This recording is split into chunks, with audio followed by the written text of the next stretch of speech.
As usual, after a very full agenda, we will be taking some questions from the public as time allows.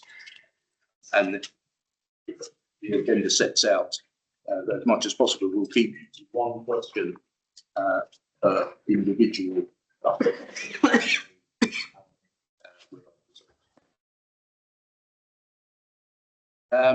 We have apologies from Saeed Mahinadin, James Walters, Lisa Knight, Ian Bateman, Gaz Stein.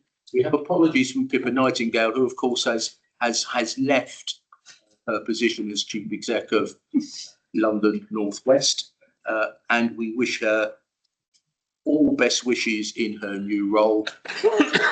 But we're very pleased to welcome Mark Titcombe as the new CEO for LNW to his first public board meeting in that capacity. And I recognise that towards the end of the meeting, some colleagues will need to move to other meetings they have on behalf of the group.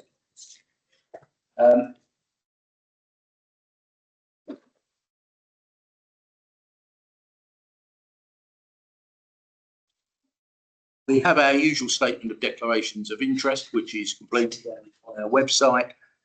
May I just ask, does anybody have any undeclared interest associated with any item on the agenda today? Thank you very much indeed. So we have our minutes of our last meeting held on the 28th of April. The Secretariat hasn't received any corrections. Does anybody have any significant correction to make to them now? I take them as an accurate record of that meeting. Yeah. Thank you. Matters arising and action. Peter, can I pass across to you? Yes, thanks, Bob.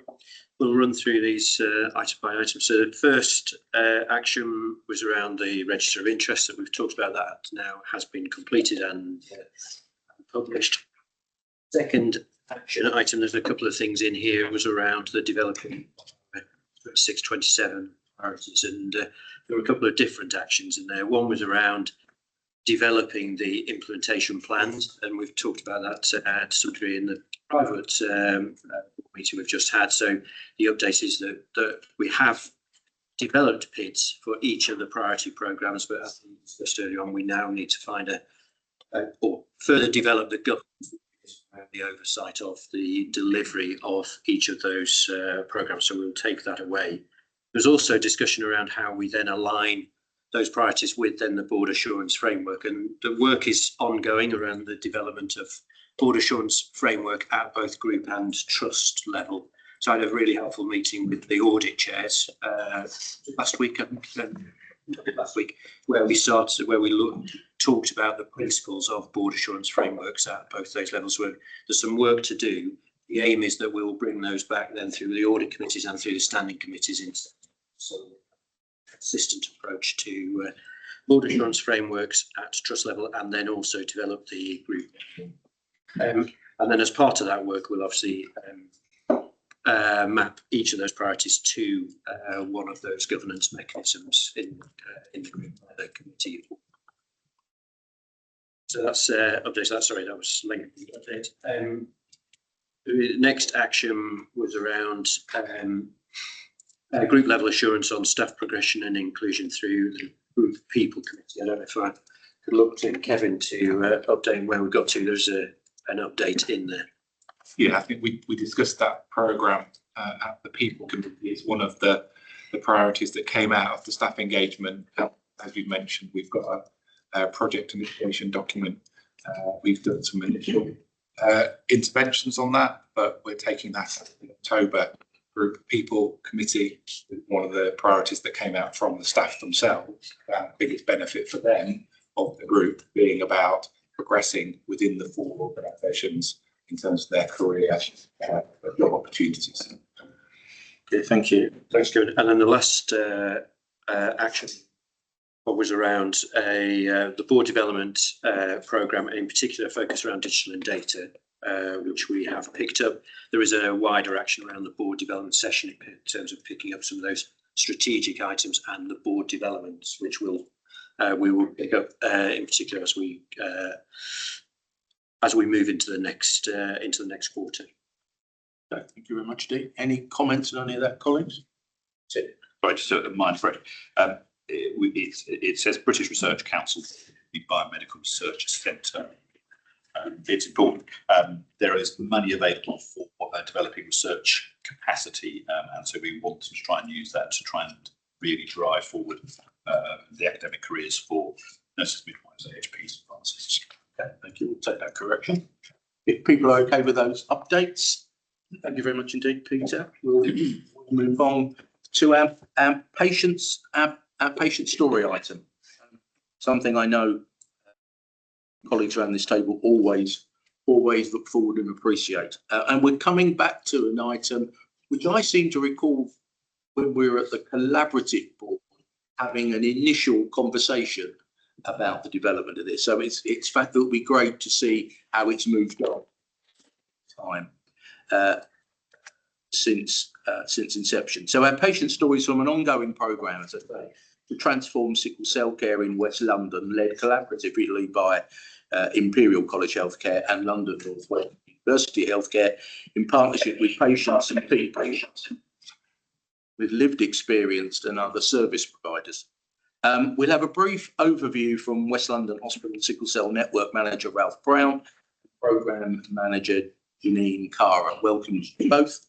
And they will introduce two or three patients who have been involved in share a little bit about their experience and insights. And then, of course, colleagues around the table or board members online can ask questions that's necessary. So Ralph and Cara, thank you so much for being with us today.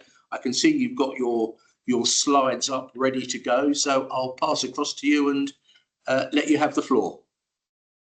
Thank you, Bob, and good morning, everyone. And thank you for giving us the opportunity to present today. So my name is Ralph Brown. I'm the Network Manager of the West London Haemoglobinopathy Coordinating Centre, which is a sickle cell network covering West London and its surrounding areas. I'm joined today by my colleague, Janine Cara, who is the Project Manager for the Sickle Cell Community Improvement Programme in North West London, and two patients who have very kindly given up their time. Nadine Bryan, who is the lead of the Strength in Sickle Patient Group at London North West NHS Trust, and Laurel Broman-Palmer, who is an active member of the Patient and Public Voice Group of the network I manage, and an excellent artist who is also involved in the co-design of services.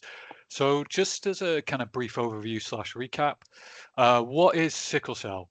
Sickle cell disease is a lifelong inherited condition. It predominantly affects people from African and African Caribbean backgrounds, but not exclusively. The condition affects the shape and functions of red blood cells, as you can perhaps see in the image on the bottom left-hand side. Instead of remaining soft and flexible, the cells become hardened and sickle-shaped, where the condition derives its name from. These cells can block vessels, reducing oxygen supply to tissues and organs. This causes severe pain crises, localized tissue damage and organ complications, significant long-term morbidity and mortality. Painful crises are one of the leading causes of hospital admissions for the patient population and can become life-threatening. So across the UK, there are approximately 8.5 to 20,000 people living with the condition. In Northwest London alone, there are around 1,200 patients, making this one of the highest prevalence areas in the country. People living with the condition particularly are concentrated in Brent, north of Hammersmith and Fulham and Kensington and Chelsea and Ealing. Our patient population is also generally younger than the average NHS population due to the effects in part of the condition, and are also disproportionately affected by deprivation, as you can see in the middle slide. But we also have a large number of young professionals living in London with the condition as well, which can be seen on the spike in the other graph. I'll hand over to Janine to talk further about the challenges facing patients and the programs themselves. Thank you, Ralph. I wanted to say that this improvement pilot for both the bypass unit at the Hammersmith as well as our community pilot that I run was in response to several high-profile patient deaths that occurred in London. In response to that, we've published several reports. So the No One's Listening report is probably the most prominent one. And these really highlight the systemic injustices that the sickle cell community rather has faced historically. So it is important to note that sickle cell is not legally recognized in the UK as a long-term health condition nor a disability. So that does pose some challenges for our patients in terms of attaining benefits, etc. It's also not classified as an NHS prescription exempt condition, and it's largely been underinvested in comparison to other genetic disorders such as cystic fibrosis, which in that case does get 2.5 times more funding for research and for development. Also, our patients face very high levels of racial bias and discrimination, especially when they're seeking pain, analgesia medication in times of crisis. And there is an addicts label ascribed to our patients, and there has been historically systemic neglect. There's also large amounts of evidence that show avoidable harm and deaths and poor hospital experience across the board for sickle cell patients. And they also have a high prevalence of other health comorbidities, mental health issues, physical health issues associated with sickle cell, especially as they age. I do want to talk about what we're doing in Northwest London to address these concerns. So before these pilots occurred, we didn't have a sustainable ecosystem of care for our patient populations. Since this uplift, we have been able to develop a community multidisciplinary team of specialist providers. This includes a team of social prescribers, specialist psychologists, a social worker. We've got nurse-led visits that occur at the patient's home or in community health centers or libraries. And we've also got a specialist pharmacist team.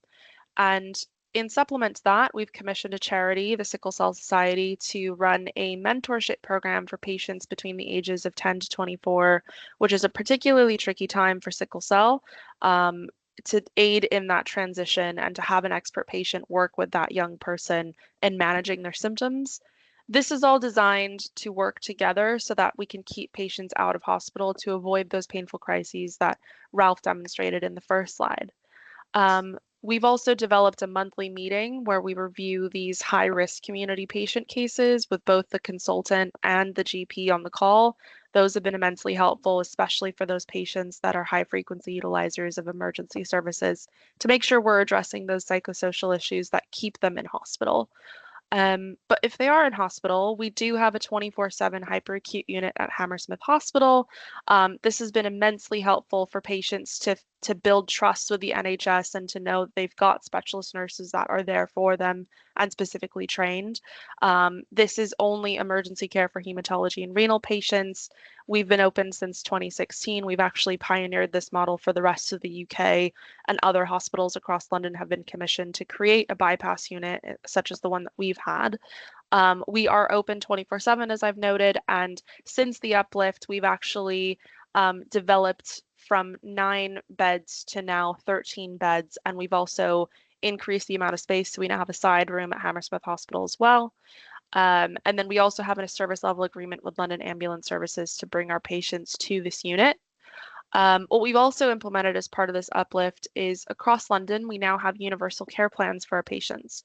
Now, this is incredibly important because when you are a sickle cell patient that is in a crisis, you previously had to advocate for yourself with a non-specialist provider or an LAS worker to say, hey, I actually do need this level of pain medication to get me through before you get me to A&E. Now that system is uploaded to an online platform. It's signed off by the consultant and the nurse, and that's been really helpful for our patients and also building trust with NHS services to say, look, I don't need to advocate for myself. They know how much morphine I need in this London ambulance service, and they can get their pain medication within 30 minutes of hospitalization. So that's been really helpful. What I've also done in development with this and with Ralph, we've presented a lot of our community service to our very active patient and public voice group. I've co-produced things such as development of our nutrition workshop. We've developed these art workshops that you can see on the right because largely a lot of our patients are quite creative. and that was something that they wanted. We've also talked to them about psychology service input, social prescribing, nursing, and we've also reviewed emergency service metrics with them, and they've also helped me set up the patient experience surveys as well at the program. So we've worked really closely with our patients, and you'll hear from two of them today, Laurel and Nadine, who will be sharing their experiences. So thank you all so much. I'll pass over to them. Thank you, Janine. So Laurel and Nadine, as an opening question, can you tell us a little bit about yourself and where you usually receive your care? Yeah, so hi, my name's Laura Brumont Palmer. Thank you so much for giving me this opportunity to share a little bit about myself and my journey. So I was diagnosed with sickle cell HBSS, which is supposed to be the most severe case of sickle cell. And I was diagnosed at the age of 3 years old. And I'm basically 63 at the end of the year. So I've had a very long journey and experience with sickle cell. I work with Nadine as the lead for the Strength in Sickle group, but I also advocate talking to patients, working with patients, and working with the NHS to try and improve things and make things better for patients living with sickle cell. That's me in a nutshell. Thank you, Laurel. Nadine? Hi everybody, I'm Nadine Bryan. I am 38 years old. I was diagnosed at birth. I received my care at Central Middlesex Hospital mainly, so London North West. Thank you, Nadine. So Nadine, my understanding is that you've been in contact with the social prescribing service. How has this helped with quality of life, your management of condition, and do you feel that the service should continue? Yes, it has helped me. So as Janine previously mentioned, because our condition is not considered to be like a long-term disability or a long-term health condition, it's really difficult for us to access the assistance we need to get on with our everyday lives outside of the healthcare that we receive. So I contacted social prescribing, who assisted me with to successfully obtain a blue badge. So for times where I'm in pain and I can't walk. So previously there were times where I'm limping. There are times I'm limping and I don't have access to disabled parking to get about my day. And social prescribing helped me to do that. And I would love to see it continue because there are more things that I need help with that social prescribing said that they would do that, assist me with. Thank you, Nadine. Laurel, how have you found using the bypass unit at the Hammersmith or the new daycare unit at Central Middlesex? What was good, what was bad, and would you recommend the service to other people? Okay, so the bypass unit in Hammersmith, I would like to say I haven't had the pleasure in using it yet, but it would be no pleasure. But I have experience of friends of mine who have actually, one of my friends actually used that unit and was discharged from hospital on Sunday. So although I haven't personally had experience, I get feedback from the patient, and obviously I go and visit them. So I see how they operate, and I know that from the patient's point of view, it really does help compared to going into A&E, which is a different story completely. The daycare unit in Central Middlesex is one of the units that I use regularly, and I'll be honest with you, I would be absolutely lost without them. You know, they have a system that works for me and a system that works for a lot of the patients, and it's important to stress that with sickle cell, when you have a sickle cell crisis, it is the worst pain ever. I can't describe it. I use my art to try and show how severe that pain is, but it's the kind of pain where you would not wish that on anybody whatsoever. And the main thing is with these units, the hyperacute units, the daycare, the importance is that you actually go into these units and you're seen to immediately with excellent care, and you are administered pain relief immediately. And that is something that is very, very important for patients living with sickle cell. So when I go into the daycare unit, I go in there without any fear whatsoever, because I know that they are completely 100% professional in the care that they actually give. And I don't think it's just the care they give, it's the quality, it's the care, the empathy, and how they're on it 100%. They're ready for you. Once you call and you get there, there's no hanging around, there's no waiting. So my last experience of the daycare unit was about 3 months ago, and I went in there and I was out of there by 4:30 to continue my life. And I think what I want to try and get across is that we suffer with sickle cell and it is very difficult, but we also live life outside and try to live it to the full. And these things that have been implemented and put in place, which at the end of the day is going really successful, but it just needs that more work to be done. We need more nurses. We need more help. It's almost like I'm here on this call pleading, because the quality of life that these services give us is next to nothing. It's absolutely amazing. Thank you very much for listening. Thank you. If you don't mind, I'm going to ask if any of the board would like to ask any questions of either yourself or Nadine or Laura. I go to Pat and then to Julie. Thank you very much. Really interesting. I just wondered, have we tracked about whether we think there's going to be an increase in sickle cell patients from kids that have been born when we test at birth? Or what's the sort of long-term prognosis round about it? Because then we can then start thinking about what investment is required.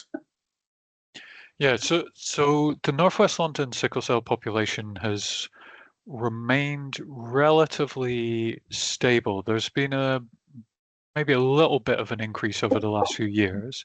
What I would say is that some of the areas immediately around Northwest London, so whether that's kind of Watford, maybe if you're going up to Luton, Bedford, etc., and certainly to the south of the networks patch have seen significant increases in the patient population, and particularly in pediatric areas. So I certainly know that the pediatric clinicians at Watford had like a trebling or quadrupling of the patient population. Granted, that was from a fairly low base of say like 15 or so, but they're up to sort of 40, 50 at this point. So we know that the services within Northwest London work effectively, and our kind of longer term ambition would be to secure the funding for these over a long period of time, but then B, also look at how we would be able to support that larger population that we're getting in the home counties now. Thanks, Ralph. Could I ask you to drop your slides so we can? Oh, sorry. We can see the full gamut of colleagues that are with us. Thank you, Julian. Yeah, no, thank you very, very much. I mean, to me, this is archetypal neighbourhood health. It's about the left shift, it's about the digital, all things there are what we should be doing as an exemplar into neighbourhood health. And I think that's a really important part of this. But I heard about the issues around chronic illness definition and prescribing. I mean, that was 5-6 years ago. Has there been any progress on that important question? And is there more that we should be doing to support the changes which are needed in that area? So I know that the Sickle Cell Society led quite a large campaign on this, as you mentioned, Julian, a few years ago, and they, accrued a significant number of signatures and as a petition for Parliament as well. My understanding is the kind of feedback from whether it's either the Department of Health / NHSE at the time was that they felt that the bulk of sickle cell patients were covered within other kind of demographic allowances, whether it's income or housing, etc., to enable them to be able to get things like free prescriptions. So they didn't feel that massive pressure to label it as a kind of lifelong disability, which I think is a massive pity, because obviously this then has a huge impact on benefit claims, associated issues with housing, and then also for our patient population who are a lot of time they're not accessing those kind of benefits slash the ability to be able to pay for those prescriptions through these mechanisms, because as we all know, like the number of these kind of setups that are actually accessed tends to be relatively low. So yeah, maybe it's something we can return to and know that they've managed to rustle up enough MPs from all political stripes for another go at the all-party parliamentary group, which will be in, I think the next meeting's in September.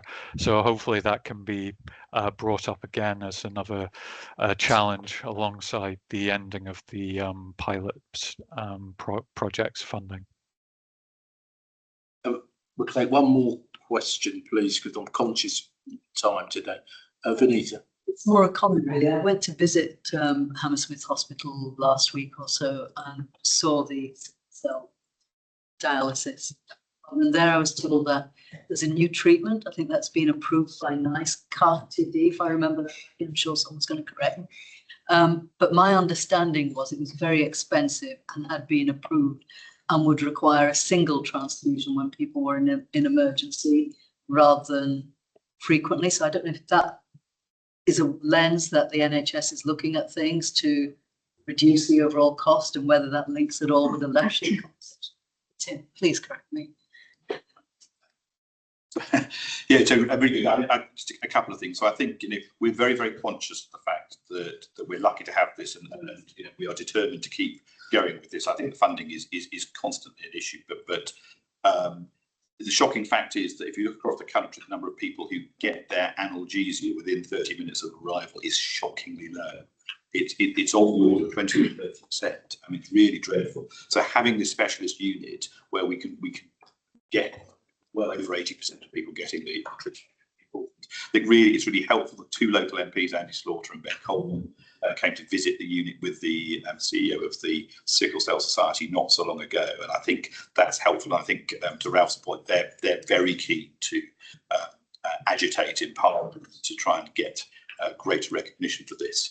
The treatment I think you're talking about is something called CRISPR gene editing, which is it's a really fantastic piece of technology where you switch off the gene that makes the bad hemoglobin and you switch on the gene that makes fetal hemoglobin, which is a better form. It's a quite complex thing. The first part of the treatment is like having a bone marrow transplant. You have a sort of ablation, so it's a big thing. It is incredibly expensive, millions of pounds per patient at the moment. So that's not the answer in terms of cost. These sorts of facilities are absolutely where we need to be focusing at the moment while we work through how you can decrease the risks associated with this new treatment, which can be absolutely life-changing for people who've got severe sickle cell. You can reduce the dependence on transfusions dramatically, but it's not the answer for everybody at the moment. Okay, thank you very much indeed. I mean, I suspect we could clearly let this session run and run. Unfortunately, I'm not in a position to do that. But I mean, can I just thank Ralph, Janine, Nadine, and Laurel for finding the time to come and speak to us today. I have to say, having heard the original presentation a couple of years ago, it's good to see how things have developed and to get feedback directly from users that we appear to be on the right path, even though, as Laurel says, there's clearly more that we could do, and at some point I'm sure we would wish to do. But I'll just thank you all very much indeed for coming. Can I just say one thing? But I was just checking because it's still a pilot. Can we have feedback if it ever becomes the funding's going to stop, so that we're aware? I'm absolutely sure we can. I'm absolutely sure we can do that. So thank you all very much indeed. Have a good rest of your day. Thank you so much. Thank you. Thank you, Bob. Thank you for your time. Thanks all. So we now move on to the very short topic of my chair's update. Can we just have one conversation around the table? So we have a report from the chair in common. It's short and pithy. I don't plan to go through it, but I would like to make one comment that isn't in the chair's report. which is that I've just been informed that the preferred candidate for the substantive chair appointment for North West London Acute Group has now been finalised and formalised and will be in the public domain later today. The preferred candidate, or the chosen candidate, is Dame Olwyn Williams, very experienced and well-regarded healthcare manager from many years past him. It's a great choice, to be perfectly frank with you. Unfortunately, Olwyn isn't able to take up the post substantively till the 1st of November, and I have agreed that I will stay as interim chair until the end of October, which I apologise for, and it's a slight change to my plan. In the great scheme of things, the most important thing is that we've secured a very positive individual to take the chair role and to take the group forward. So I just wanted to say that it's not in my report. Clearly,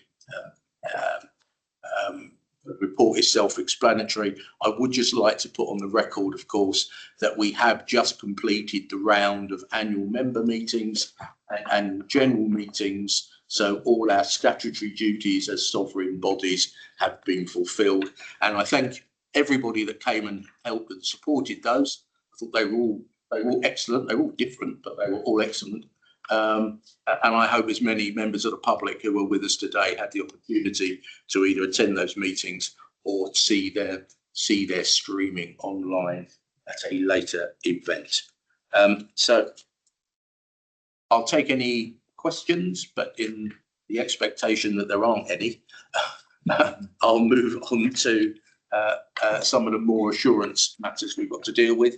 And I'll come to Janice and Rob regarding the mortuary board assurance statements, please. Yes, thank you. Following the conclusion of the phase 2 fuller inquiry, more recently concerns during identified during university hospitals review maternity providers were written to on the 26th of June asking to complete assurances around the fuller recommendations and more broadly the safeguarding assurance mechanisms for care of the deceased and the physical infrastructure and estates in line with the updated premises assurance model. All 4 trusts have completed that assessment and have identified appropriate actions and timelines as required to meet the full recommendations, but also submission of the premises assurance model before September, and the board is asked to approve the submission of the assurance document detailed within the paper for each of the 4 trusts. Okay, thank you very much indeed. Does anybody have any questions? I've got one, but colleagues, is there anything that anybody wanted to ask about any of them? Janice, did you want I just wanted to add that the focus on the mortuary care is really important. We look at the patients and their families, in their life as they become deceased. It's a very, very important part of the care that we give to patients, these patients and their families, and something that this particularly Ockenden and the Fuller have helped us focus on. And I'm very sort of pleased to see that it's getting the attention that it deserves now. Good, thank you. Any other comments or questions? Nick? Just a very quick comment to say that in the quality role that I hold at Imperial, I've reviewed Imperial's statement and agreed that we will review the implementation of the action plans. It's got a slightly longer list of actions than some of the others at our regular quality touchpoint meetings. So, and I've seen the action plan. Confident that it gives the assurance required. Okay, thank you. So I was just going to ask the significance of us putting in assurance statements where there are a number where we are putting partial assurance in, for all the fact we have action plans, dates as to when they will be completed. I just wondered how that sits, how you think that sits, Rob, both nationally and how that gets regarded by the people who are asking the question. So the assurance statement is that an assessment has been completed, and where there are gaps in, that clear actions that are time-bound identified, which we have assured that they are, and that they are monitored through the existing trust governance processes. And each of the 4 board units have been through the individual trust papers and have got that assurance and will be reported through their committees. I think the fact that all 4 trusts have areas where there is areas to strengthen probably speaks to the position nationally. Whilst I don't know. Absolutely, and honesty, transparency, and candour in this space trumps anything else I should suggest. Clearly, we rely on local quality leads and TSCs to oversee those plans to fruition. So thank you. So, board colleagues, are we content to approve the assurance statements to enable their submission? Yeah. Yes. Thank you very much indeed. Thank you, Rob and colleagues, for your work on this. So we move on to the integrated quality and performance report. Leslie, is there anything you want to say overarching before? The only thing I would say is that we are trying very hard, actually, and being challenged by Tim to try and be consistent with our reporting. It's an iterative process, but I think the way we are reporting does start to allow us to challenge each other in all the things that we're doing. So I hope that the board can see that. Other than that, no, I think we can go through the various parts. Okay, thank you very much indeed. So how are we going to take? We're going to go to quality first. Okay, so we'll go to Janice and Roger then. Yeah, thank you. So I'm going to lead off. Thank you. So overall, the quality position is very stable with no new risks to escalate to the board. The indices that we are reporting are staying very stable. Particularly note the mortality indices, which are at or better than expected in all 4 trusts. Our principal areas of focus are on infection prevention control. You can see that we have a lot of work to do there. Each of the organisations has got separate processes running to deliver against the position in those areas. Equally, noting that our maternity outcomes remain reassuring and stable. Where there are any areas which flag, each of the organisations undertakes an appropriate review and looks for any underlying causes and addresses them. It's clear that our maternity experience is something that we need to keep our focus on. We'll be talking a little bit more about that in the next item. I think I probably want to just stop at that. We could do more detail, but we went through extreme detail in the recent APG Quality Committee. Okay, thank you, Roger. Colleagues, is there anything in particular you want to pick up, recognising Roger's point about the depth we went into this APG Quality 10? I think it's just worth noting that Hillingdon has had a consistent fall in its mortality rate over the course of the last year, which I think is a really impressive achievement to celebrate. Absolutely. I mean, there's a lot of Hillingdon performance generally that is markedly improved, and this is just one aspect of it. And congratulations to all of the people involved on that, because it is no mean feat. Thank you very much indeed. Well, if there's nothing there, oh, sorry, Karen. Yes, I just wanted to ask, and it's really good to see that you are including in here inequity in the longest waits for treatment. So it's really positive to see that that's in there. And, you know, the people who are waiting longest come from the more deprived communities. I just wondered, what are we specifically doing to address that issue? If you want to bring that into quality committee for a more detailed conversation, that's fine, but I just think we shouldn't lose the point, that's all. No, it's a really good point, and I think just a word of caution with this index, it's maturing, and our understanding of how that index reports on a month-by-month and quarter-by-quarter basis is maturing. However, it is pointing out that's really important. Each of the organisations has got an approach to ensure that its prioritisation doesn't build in further inequity and actually diminishes it. So we can pick that up in quality and go into more detail. Thank you. Oh, thanks, Caroline.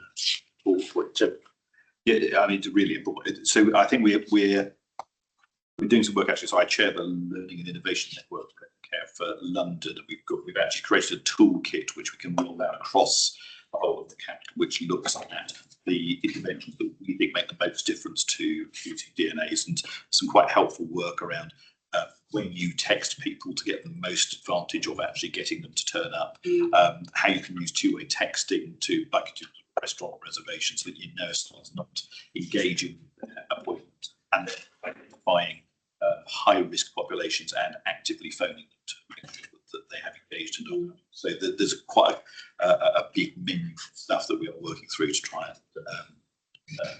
improve the situation.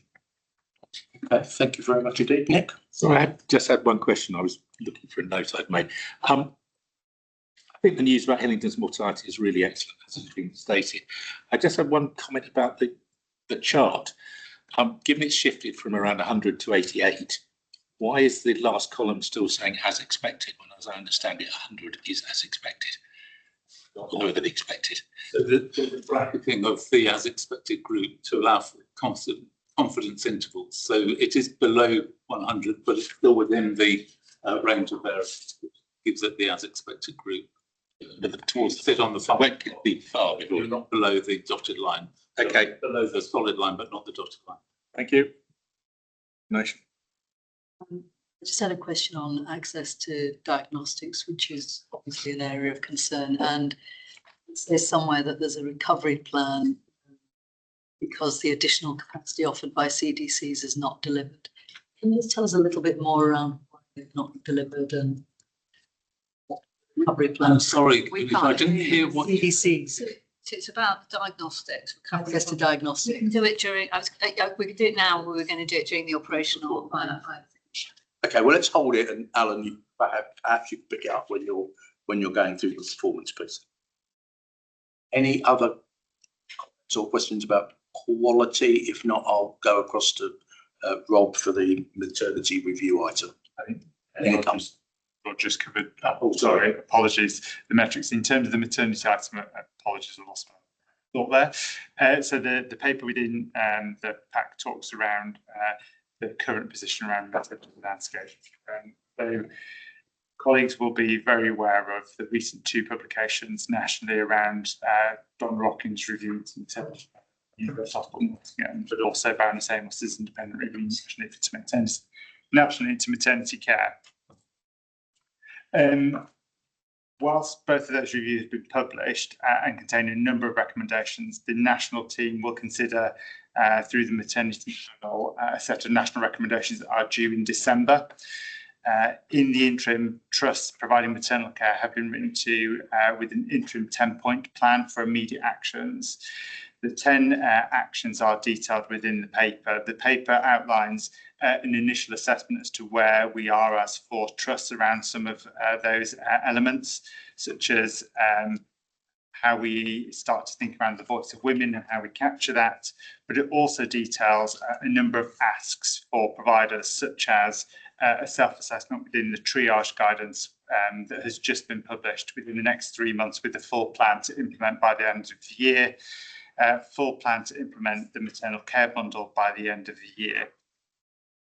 There will be a national assurance document that is published within the coming weeks for providers to go through, which we will bring back through the APG Quality Committee and look at our reporting across the 4 trusts, both within each of the providers, but using the specialty boards to share practice, but also drive innovation in this space that will report quarterly to the APG Quality Committee and then up through the board. But given the national focus on maternity, but also the request to look at these 10 immediate actions, it was right that we signal this to the board at the time.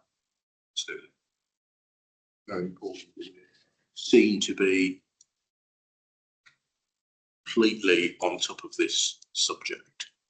Understanding there's work to do, and it is slightly changing in the national context. Any questions or points of clarification on this?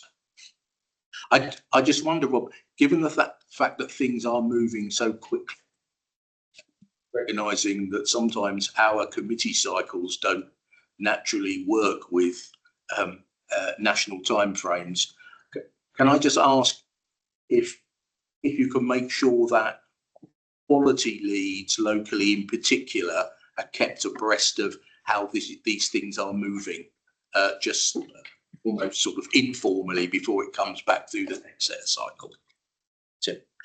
So we've got we're fortunate actually, we've got a number of colleagues who've been involved in the AMOS review, so have been round the country looking at other units. So I'm meeting with one of our consultants in the next couple of weeks. I'm very happy if it appears to be a useful thing to do, have a more general briefing on what their assessment of where we are compared to other units that they've seen.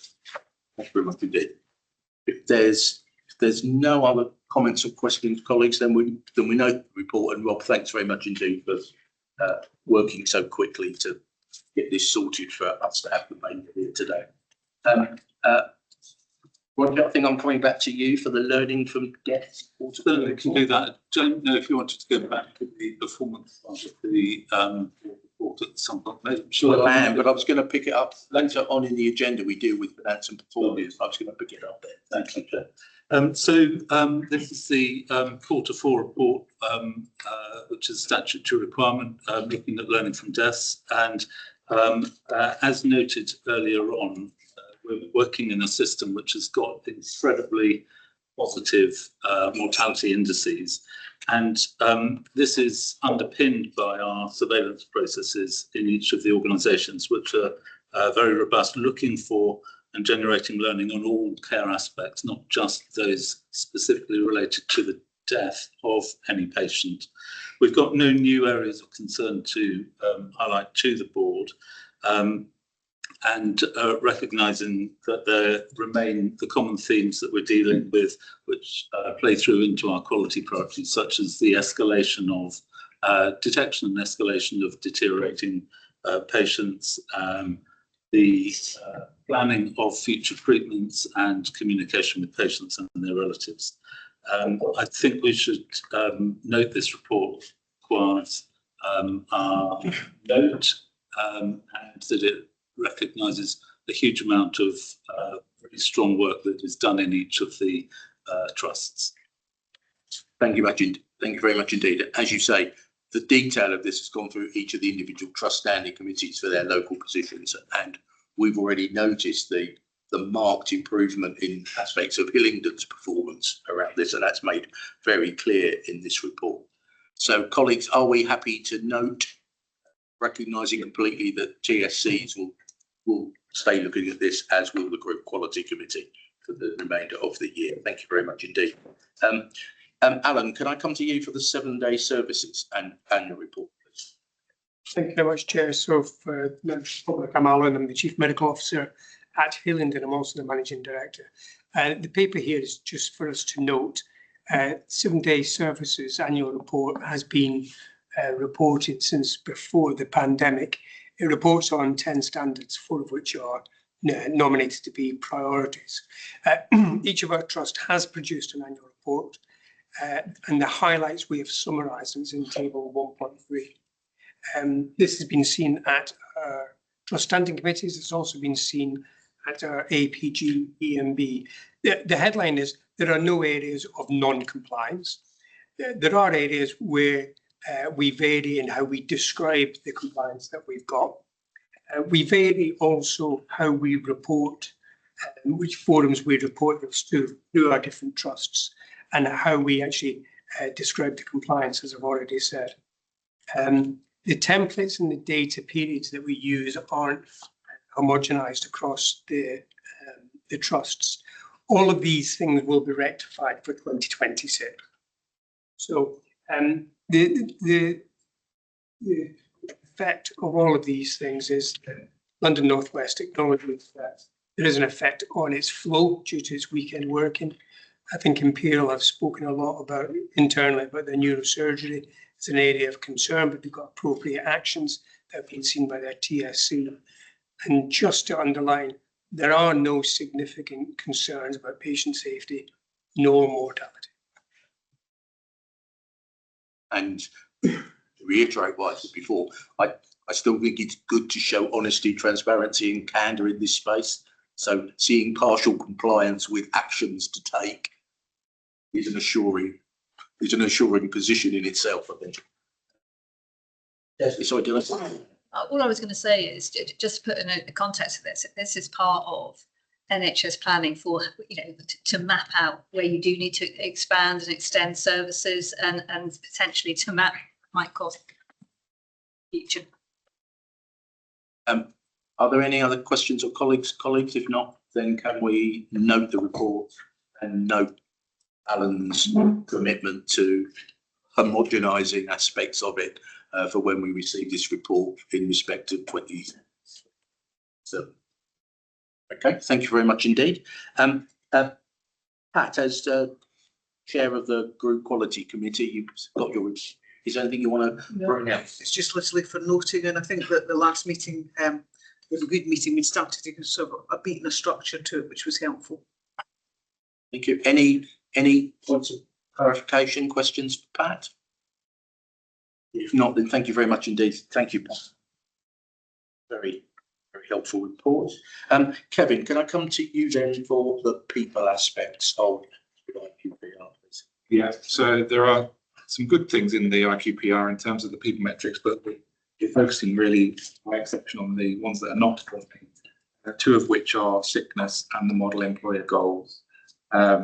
So there's health and attendance programs at all 4 trusts around sickness, but we call it attendance and health because sometimes attendance is not just about sickness. Hillingdon are an outlier in that they have got a higher sickness rate, and there's a lot more senior involvement focus in Hillingdon on their programme, but all 4 trusts are collaborating about what's working well. We have seen a significant increase in long COVID actually, and we've also seen mental health and anxiety coming up as a reason for sickness that's higher than before. So the people committee discussed those things about what can be done probably more systematically and strategically, as well as the operational things that can be done about managing attendance. The other area that we focused on, which has been a long-standing challenge, is the achievement of the model employer goals. And for those that are not familiar with that, that's about being more diversity and equal representation in leadership of our organisations. And so again, we've got a number of programmes in all 4 trusts' priorities, but we are not progressing as quickly as we should be. So we're reviewing those programmes, what we could be doing that is going to have more fundamental and go. Help and Tracy are meeting Tim and talk about that this week or next week actually, and so that we can look at that. One of the cells is blank for non-medical appraisals. That's because this is month 2, and we have a 3-month window between April and June for appraisals. But I can report that all trusts have hit the 95%, and for 2 trusts that is a significant improvement on what they've seen before. So that's a really positive. The other thing, if I could just make a comment on one of the indicators that's in the finance section, which is temporary staffing, is that in terms of agency, we're doing really well actually. The agency percentage of pay bill is very low, all-time low. I don't think we've ever seen anything like that before. Bank, however, we are over the expenditure cap that we've been given by the National Operating Plan, and obviously we're looking to address that. Some of the drivers of that are the industrial action, but it's not just about that. And we are holding substantive posts as part of our cost control. Some of those do have to be filled, but we're also focusing on the undelivery of the SIP that is also driving some of that activity that we're doing that we're not being paid for, which then we haven't got substantive staff in our establishments to fill. All 4 trusts, again, are working together. We're sharing what we're doing, obviously with other operational and finance colleagues on those. So I think that's the summary of the exceptions in the people bits of the IQPR. Okay, thank you very much indeed. Any questions for going, David? Yeah, thank you, Bob. Thanks, Kevin. I just wonder, is now a timely moment to just give an update on where we are with our work on violence and aggression towards staff? Yeah, I think that comes up in sticking to the IQPR, but I can't do that because we've got the people committee report, but we've got, I don't know, Bob, how you you can take it now. Yeah. So, yeah, I think as you knew from when you were chairing the People Committee for the Collaborative,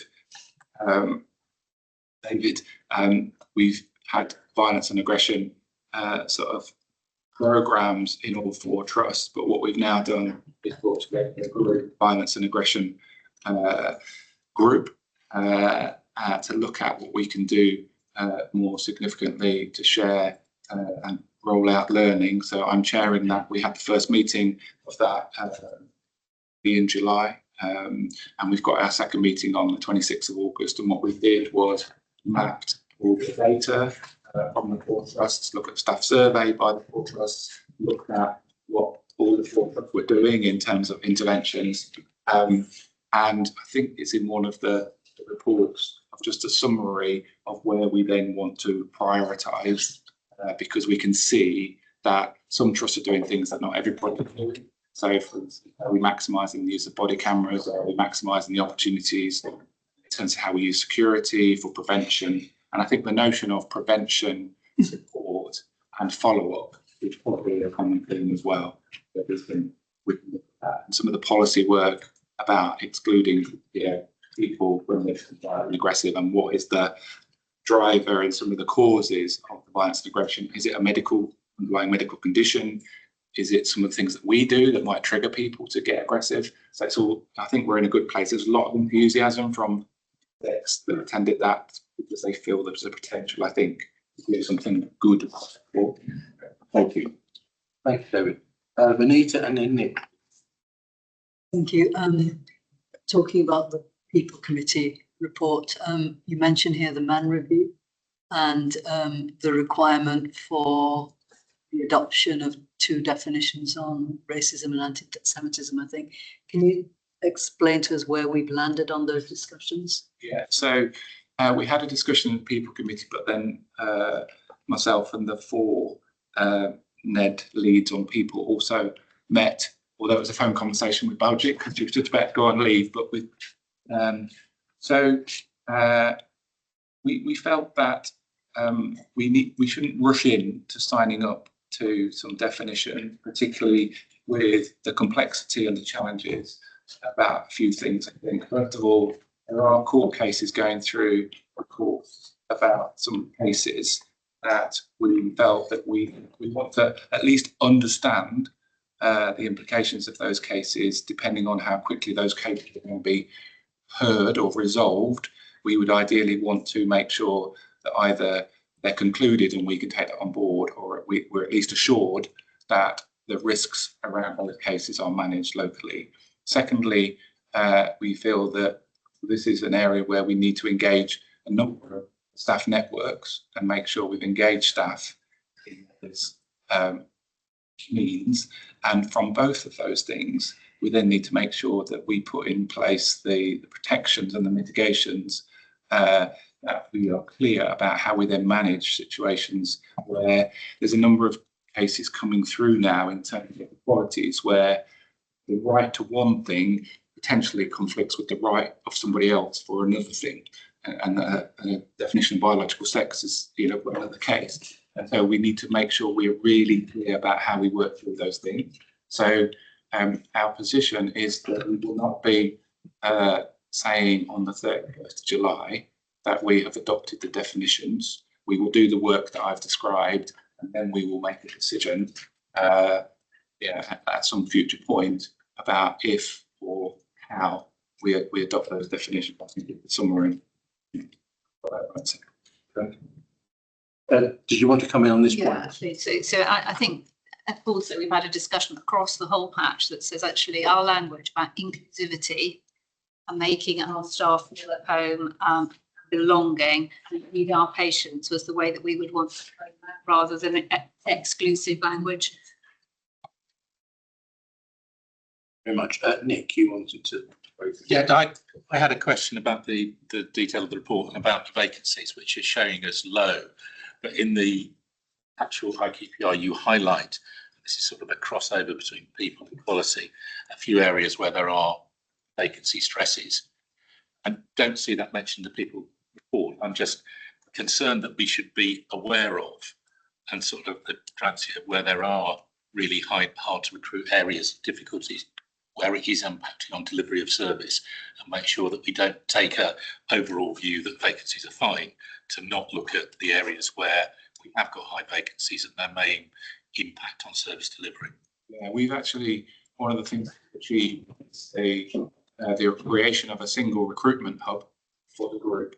And that's allowed us to then focus some people on the business as usual transactions of getting the numbers through and the posts filled, and actually create a small team to look at hard to fill posts. And we were having a discussion yesterday about where, for example, we've got recruitment and retention premium in place, or where we're using specialist rates.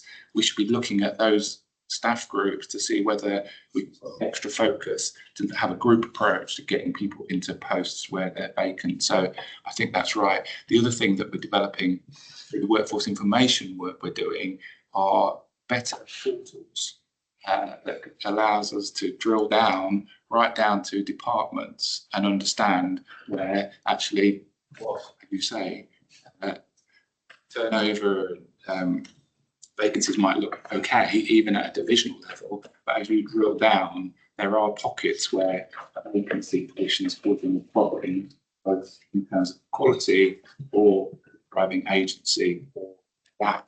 Yeah, so I think we're onto that. I mean, presumably the trick in this is the extent which you're looking across the group, but actually then being able to give information to local trust level for where you might be fine here, but you're in a bad place here. Yeah, I mean, one of the some of that. One of the things we're looking at is so that somebody like me sitting sort of up here have something that immediately, on a monthly basis, says, yeah, this is the position up here, but through some type of agent, can we then look at department level on these metrics? And I think we're in a position where we could be developing that sort of thing. Any other questions or points, colleagues, before I go to Sim? Recognising completely that we've dipped into a couple of things pretty quickly anyway, so but I wouldn't want to. I'll keep it short then. I think you've received, is pleased. We had a good last meeting as well, starting to get to the strategic elements. So there's just one thing that I'd point out. And if you look at each individual people-related risk, the scoring isn't that high.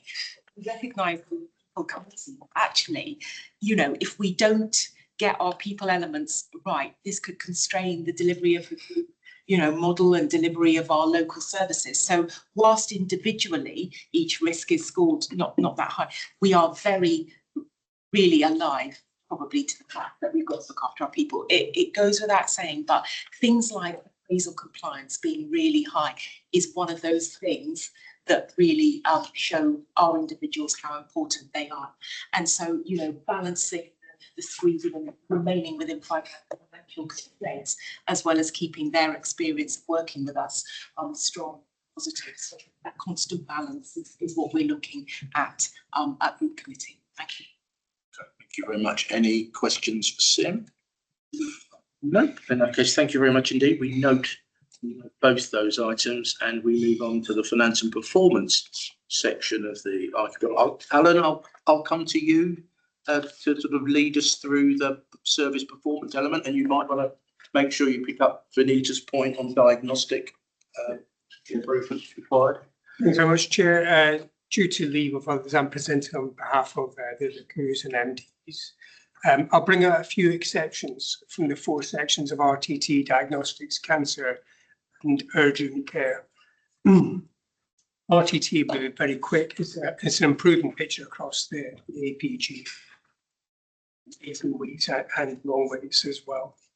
Diagnostics is the major operational concern for the COOs, MDs, and actually by dint of that, the chief executives as well. And we are below target. It's called comfort, but we are in line with national and London figures. The question as to why, there is mainly a lot of that is increased demand, and some of that is self-generated. Some of the work we're doing in the RTT in the specialty areas, but also UEC, which has not seen much of a dip, and we'll talk about that later on. And bear in mind that increased demand from primary care also impacts with things like the CDC. Do remember that the DMO1 includes things that are not just radiology, so echocardiogram and cardiology, ultrasound, but also audiology and endoscopy is noted as well. The question about what we're doing about that is Ian Bateman's leading a piece of work internally across the APG to make sure that we're balanced in what we're doing with our insourcing and outsourcing. So not all of our problems are the same. So for instance, at Hillingdon, we don't have an MRI problem, but we do at Imperial. So are we insourcing and outsourcing and doing our mutual aid intelligently? And when we are getting external contracts, are we doing that together with the full weight of the group? Some of the modalities lend itself to work in specialty boards. I take, for example, the echocardiography, and that's been brought into the cardiology specialty group as one of the main strategic aims for this calendar year. Also to note that Chelsea have submitted a refreshed trajectory to NHSE, I think in the last fortnight, and it does outline its path to recovery by March. We're only looking at May data here. It's a bit unfair to bring in June's data, but early sight of that shows that we're 14% better in this particular period that we're looking at. To finish off with a little bit about cancer and UEC, just by exception, the FDS is at near target. Breast is a risk. Breast is a risk due to capacity for clinical time and imaging. RMP are funding additional capacity for us, and they are supporting the pathway redesign that we're doing. And we have improved. Again, you're seeing April's data in cancer there. We have seen May's, and it has improved to 82% across the APG. Lastly, UEC, the performance is improving and stable and is top quartile compared to the rest of the nation. Not at target though, in the 4-hour targets, and nor in the 12-hour target. And the thing to note about the 12-hour, a great deal, but not all of the problem, is mental health. Okay? So 30% of the patients that are referred to a psych liaison, for instance, they wait over 12 hours. Again, we've got an improving 12-hour picture, and there is a lot of work that is being done with the mental health coups to deal with that problem. Actions including more mental health cover in the ED, particularly in the evenings and at weekends, reduced delays in the assessment centres that they've got. We've invited and had GIRFT visits to Ealing and to Hillingdon with the attendant actions that have come from that. To note, though, across the APG, mental health attendances, they have not increased over the year. Performance has not improved either. I wonder, Leslie, do you want to say something about our exposure to mental health? We have a question, so we'll address it now. Yeah, so so thanks, and all the work we're doing in turn and with the operational leads across North West London and beyond, actually, because a number of those patients do not come from North West London, and other places. Actually, I think yourself and Tim are going to meet with both the Mental Health Trust Chair and Chief Exec, but Julian and I have got a conversation at London Chief Execs coming up in September, expecting this issue again. So I think there is a lot of work going on. It's not, I don't want people to think we're just accepting it or ignoring it. We absolutely are not. So we're doing everything we can to ensure those patients are seen in a more therapeutic place, actually. And of course, the other question that's coming up, and we can see this through the sector, is there was a closure of beds. And part of the thinking around that was more patients seen in the community. It's absolutely right to challenge ourselves and the sector that says but are we actually meeting that demand and capacity, and what are we going to do about that demand and capacity? So those are real life conversations. I don't know if you wanted to add to it. Yeah, I think we also got to try and learn from who's doing this well around the country. And we've got to set up a call actually with the Chief Executive of Hertfordshire. The populations may be different, but some of the principles may be the same. So she's going to meet with both the Mental Health Trust and with our chief executives, just so we can understand what they're doing to keep down their long delays. And if there's any learning we can bring to us as well. David. Yeah, thank you. Thank you, Alan. I just wondered, could we perhaps just talk briefly about the demands on our A&E departments? Because you hear people talk about planning for winter, and actually some is a big demand. Obviously, some, not all of them, but some of them are seeing significant demand. I just wonder how we're coping. Should I start and yeah? You carry on, Alan. Actually. Well, no. What I was going to say is, I think most people around this table know there's type 1 and type 3 tendencies. Type 1 is more acute pneumonias, heart attacks. Type 3 is less so. The type 3 is not reduced, and you would expect it in the more clement months, and it has not. All of us are doing our individual place-based work to work out why that is, and whether that's structural process to do with what is out there from primary care, or whether there's anything else particularly driving it, whether it's infection or what have you. There is still an increase in type 1 as well.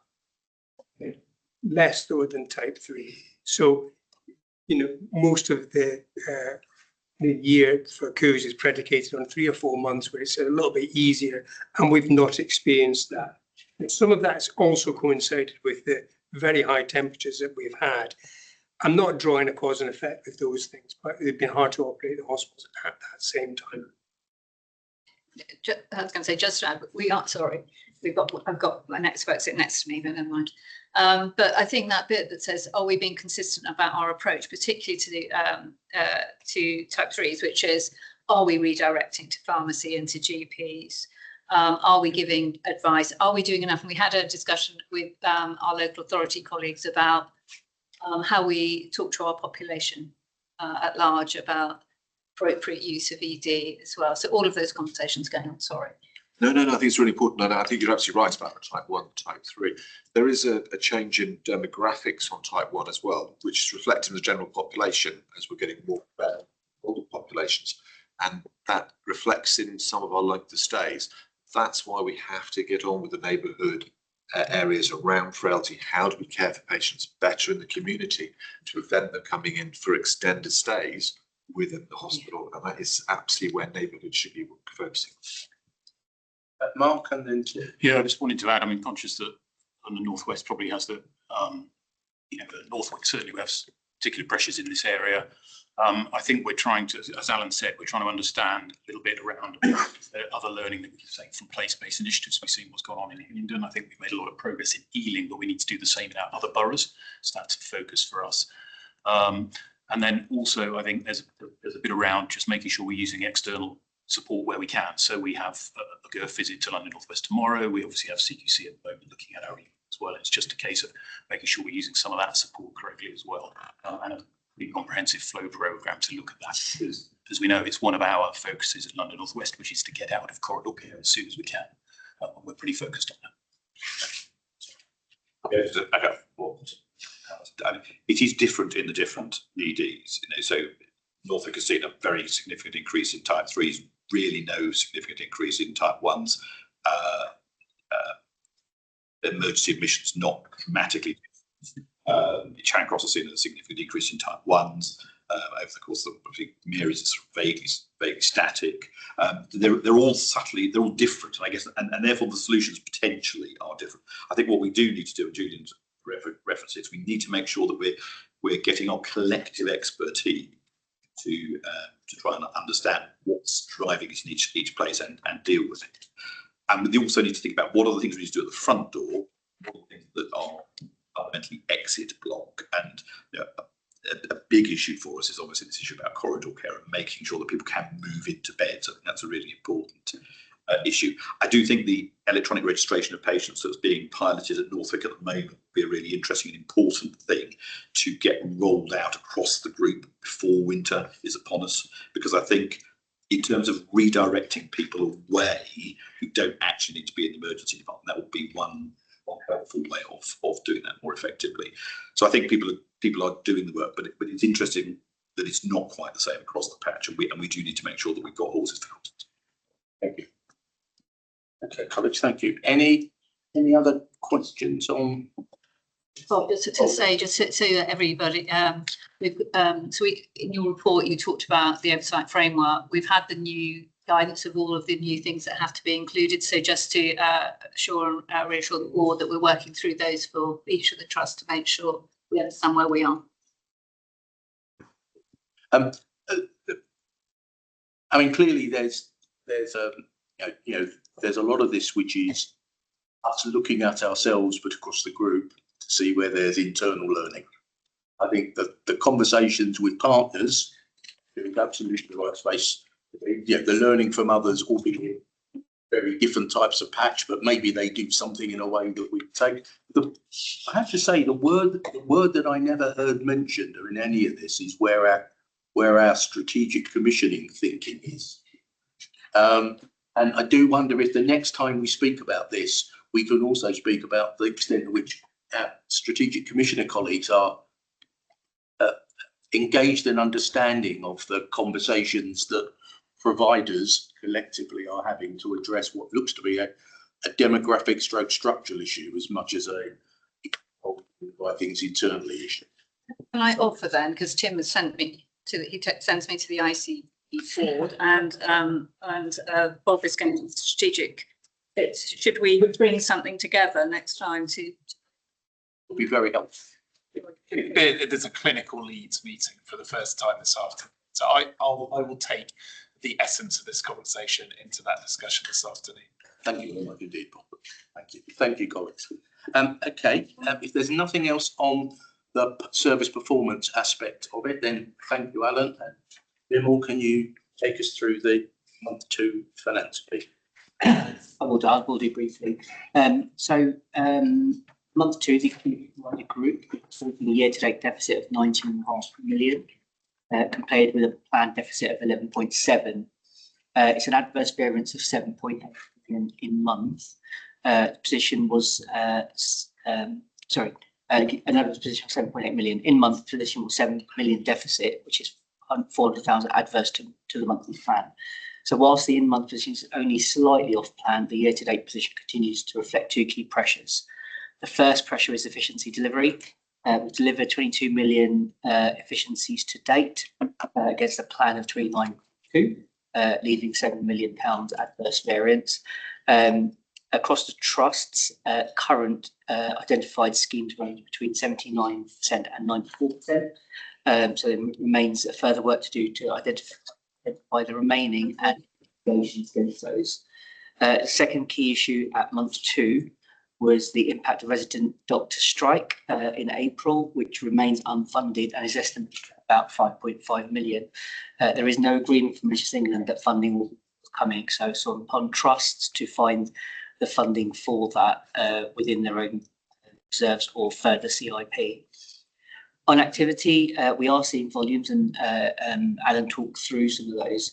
We are seeing volumes generally above plans. Outpatients is about 1% above plan.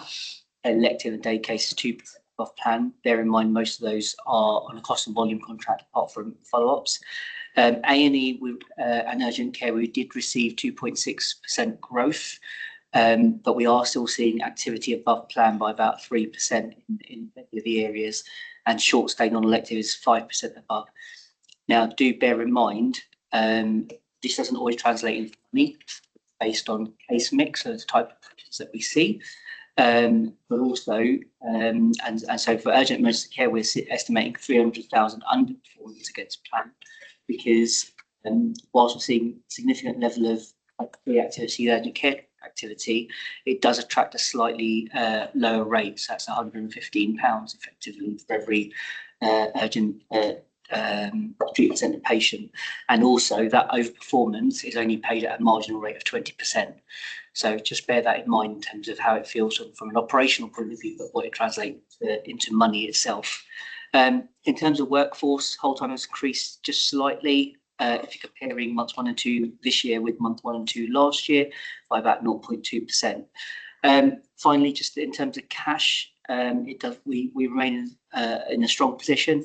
The group has a cash balance of under 356 million, an increase in about 10 million in a month, which is 27 million ahead of plan. All trusts are paying more than 90% of its non-NHS supplies within 30 days, which does remain a good indicator of good financial discipline and support our suppliers. Whilst the target is 95%, actually we do really well as a group to pay our suppliers and non-NHS suppliers on time. So just in summary, I think the monthly position, whilst it's adverse to plan, there are 2 key issues. One is the industrial action, and the other efficiency that has been delivered in the plan that was proposed. Thank you very much indeed. Is it appropriate, Bimal, for you to comment, to say on behalf of the CFOs? Of course, this is month 2.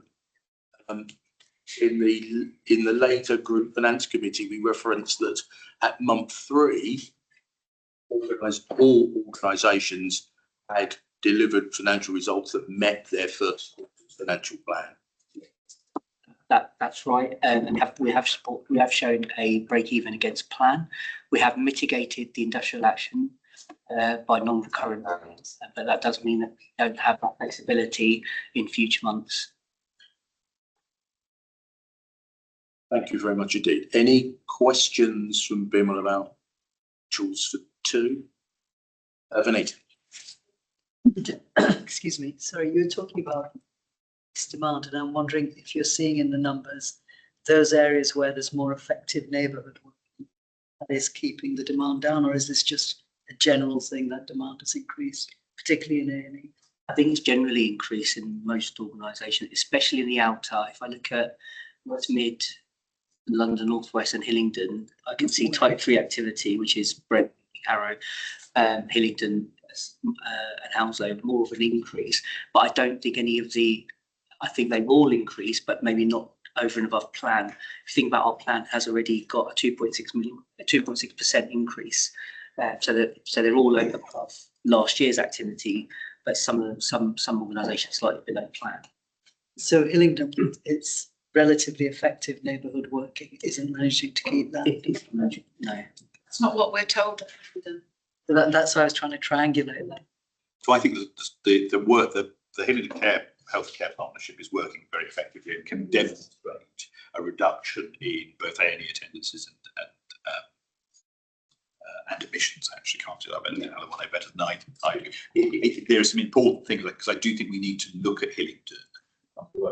Although it's a single hospital and a single borough, there's definitely something there that we should be able to take to the slightly more complex systems that we haven't yet managed to do. The relationships there are working. You want to come in, Alan? Well, it's just to say that the successes of the place have been reduced some of the footfall from frail members of the community, quite high users. That by and large, that's from the care homes. The other success is a no criteria to reside number is at TARE, and very few people can do that. However, I take the point, which is all of these things need to be improved for it has a demonstrable effectiveness. Yeah, I mean, I think building on that, there is definite variation between different communities and between different boroughs, and we've got to understand that variation, where we can understand it and where we cannot understand it, where therefore we can learn from each other in terms of borough aspects to neighbourhood care, which often is to do with discharge and being able to support patients in the community. Yeah, thank you, Bob. Bimal, thank you, and colleagues. I just wondered, obviously this is month 2 we're talking about, we've touched on month 3, and you mentioned SIPs, which are cost improvement programmes. What's the level of confidence of achieving a significant cost improvement programme in this financial year? So generally across all organisations, there's a high level of confidence in achieving them. The risk is whether they're recurrent or non-recurrent, and how that then impacts our underlying position into next year. Some organisations are feeling that a lot more confident and have got more on a recurrent basis, ranging probably from about 80 to about 60 to about 80 in terms of recurrent. That then becomes a problem in the future years. We're forecasting to break even still, so therefore we're forecasting to get to our efficiency programme. But there are significant risks to achieving that, and we're going to have to find some further non-recurrent mitigations to offset in order to get to a break even. Thank you. Did you want to come in there? I was trying to debate whether to or not, actually. I think it's, well, now you've invited me. I do think that the key, you know, David, is we need to make sure that we don't give up the search for recurrent CIPs right up until the end of the year, even if they only start to kick in Q4 or next year. We've got two bits of work. We've got what are the in-year mitigations, which can be non-recurrent, but we have to get to a point where we've delivered schemes that are going to be recurrent into 27, 28. Otherwise, we will have something of the pain that we had at the beginning of this year, which is trying to play catch up on the non-recurrent SIPs from last year. And I think, I mean, if that's finishing that item, we can segue straight into the Finance Committee report, which is self-explanatory, I hope. But in this conversation and in conversations we've had in other fora, you've got to be really careful about landing early in the year any of certainty on the mitigations that we're talking about in here as being ways in which we get to break even. Right? We don't want to be in a position where suddenly everybody's chasing a December recovery plan against the type of activity pressure that we're seeing now that we don't expect to. So the more certainty we can land in the coming weeks, I think the more different we can take when we have future financial reporting. And I'm expecting future financial reports in this type of session to explicitly include outturn projections with ways that we are assured that we will get to that outturn projection, because we still intend to deliver financial plans both separately and at a group level. So I just think we need to be absolutely clear about things we are relying on and the extent which we have certainty about that. Leslie's mentioned the NOF framework changes. There's an attachment to this report that sets it out. So thanks very much, Rob, for sort of bringing that together. I think that's helpful. I think the more that we understand and try and report against the NOF framework, the easier it becomes for us to understand how national oversight and assurance processes work. And I think that's good. Was there anything in my quarterly finance report, my finance report, that people wanted to ask questions on, seek clarification on, or can I just take it as noted? Well, I just wanted first, if we haven't, recognising the executives and the staff for the outstanding achievement, the NOF Framework 1 of all four trusts. I don't think that's been recorded at that board meeting yet. So I think you're absolutely right to raise it. It's my omission that I should have brought it up right at the shop. Apologies for that. It is a great performance. I think we mentioned it in all of the AGMs and all of the member meetings, but I'm afraid I didn't bring it up here. That's my fault. I apologise. I apologise to all the CEOs and their teams. All your people have worked damned hard to produce this. Now the fun is to stay there. Every confidence. About to say that these are relative things. Yes. Just to put a setting that says they go up and down. Yes. But to record when it is up. Yeah. It's very kind, very nice. Because it may not stay there. Asking the glory. Jim, did you? No. Oh, was that a finger? No, sorry. Or a slumped elbow? Pitches. Jolly good. All right. Okay. Okay. So we've got the report of the Data Digital Committee here for noting. Again, I'll take it as read. But is there anything in particular people wanted to either ask or seek clarification on? I mean, actually, we made reference here about our approach to ambient voice, and I've noticed that hasn't nationally an ambient voice development occurred, and I just wonder if anyone was in a position to tell us how that impacts what we are or aren't doing. Wait and pick it up at the next Data and Digital Committee. Sorry, I should have warned somebody before that.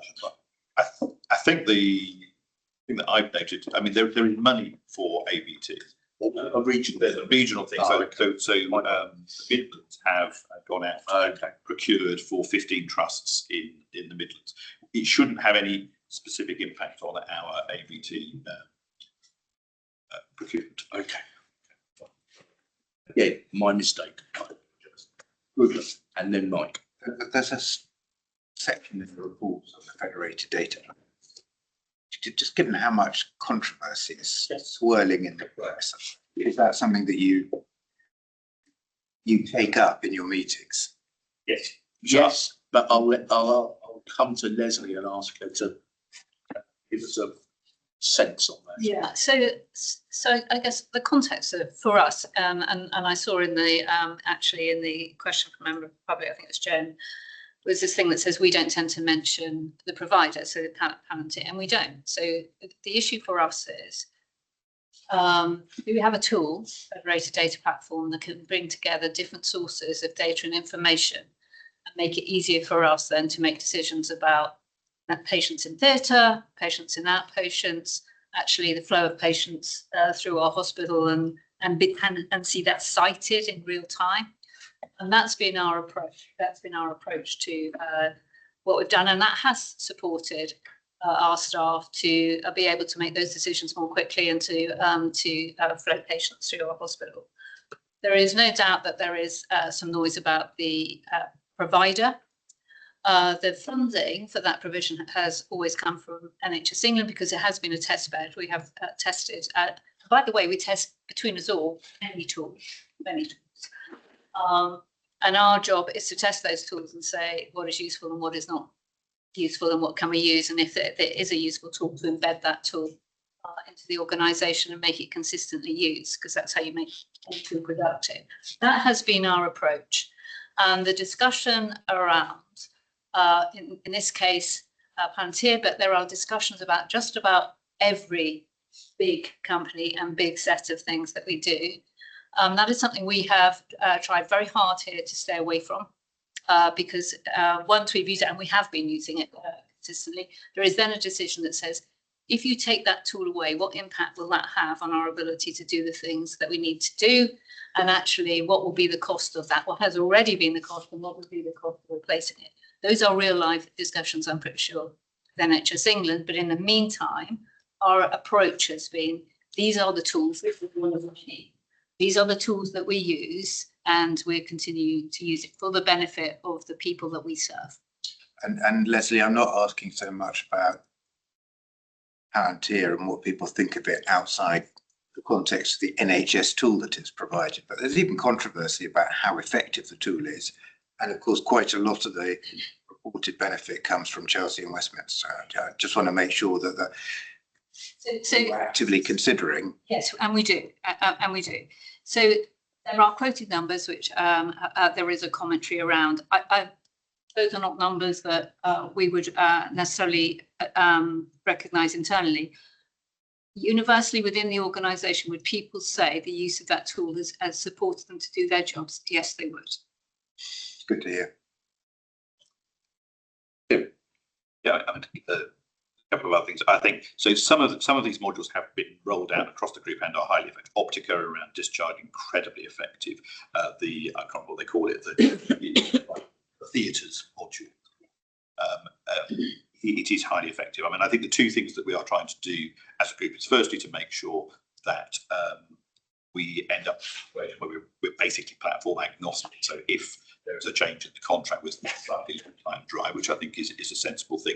But the other thing which is really important, what the NHS is generally quite bad at, is getting proper adoption of these tools so you can actually drive the benefits. We had a conversation yesterday afternoon which basically said what we need to do is to make sure that we picked the things that we think are going to have the biggest impact on our ability to do our jobs better and really drive them through across the whole of the group.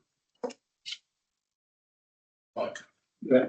Thank you, Chair. Two quick points, one of which Rupert was exactly the point Rupert had raised, but just to follow up on that, the paper says that we need to do more work on clear metrics for adoption and benefits realisation. So which will help hopefully answer some of those more controversial questions that have been the subject of national debate. So I have a question about sort of process and timeline for developing that. And then a second point, and again, it's a sort of question about what the committee is covering. The report doesn't say very much about public-facing use of technology to engage with patients, and particularly obviously thinking about the NHS app.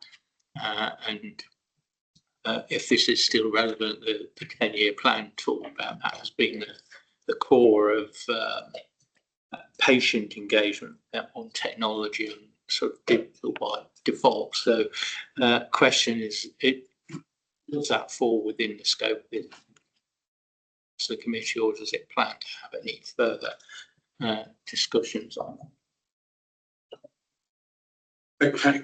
Well, do you want to take that, or shall I have a go? So I think the issue about patient-facing technology, I think the answer is probably partially. So in the sense that there is clear direction from the centre that the NHS app should be the front door for all patients coming into using the NHS. Our thing that we need to do is to make sure that we are linking any patient-facing stuff that we're doing so that it can be used through the NHS app. And so to that extent, yes, I think it is. I do think there is an opportunity just to refresh slightly the Digital and Data Committee does its job, because it has had a particular focus in the past. We're setting up as at an executive level a digital innovations board, which is subtly different. So I've been chairing the Digital and Data group for the executives, and to be honest, as a gastroenterologist, my understanding of a lot of the tech stuff is not great. And actually, of course, in some respects, the most important thing about these digital technologies is they answer a clinical or operational question. And I think what we need to do is to identify the small number of really key digital innovations that we want to see implemented over the course of the next period of time, and drive that with a operational, digital, clinical focus.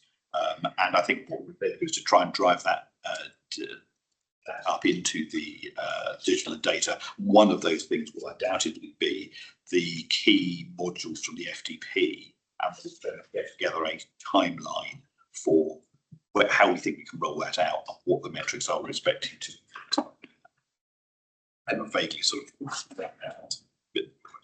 But if I can say, Mike, the one thing, so I chaired it for the first time the last time. Given my earlier announcement, it looks like I'm going to chair the next one as well. But one of the things I specifically asked for was greater clarity on some of the timelines and expectations of those projects that we have currently identified as part of the digital and data strategy. A, to make sure we've got a handle on what we expect, but B, to better identify things we have been concentrating on and we have not been concentrating on this. So just to come back to an earlier comment I made, more specificity.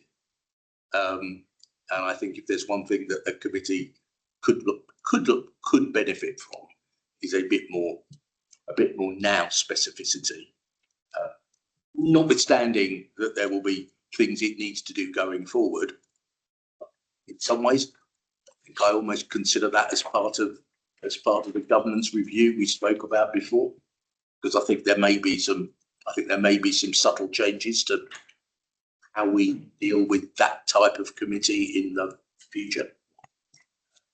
So I suppose all I'd ask is, let's wait to see what the next cycle brings, and are we able to have an output from that committee that better addresses some of the issues that you've just raised. Oh, sorry, I think Michelle, thank you, Nick. Michelle, I see your hands up. I guess you might have wanted to comment on the patient-facing aspects.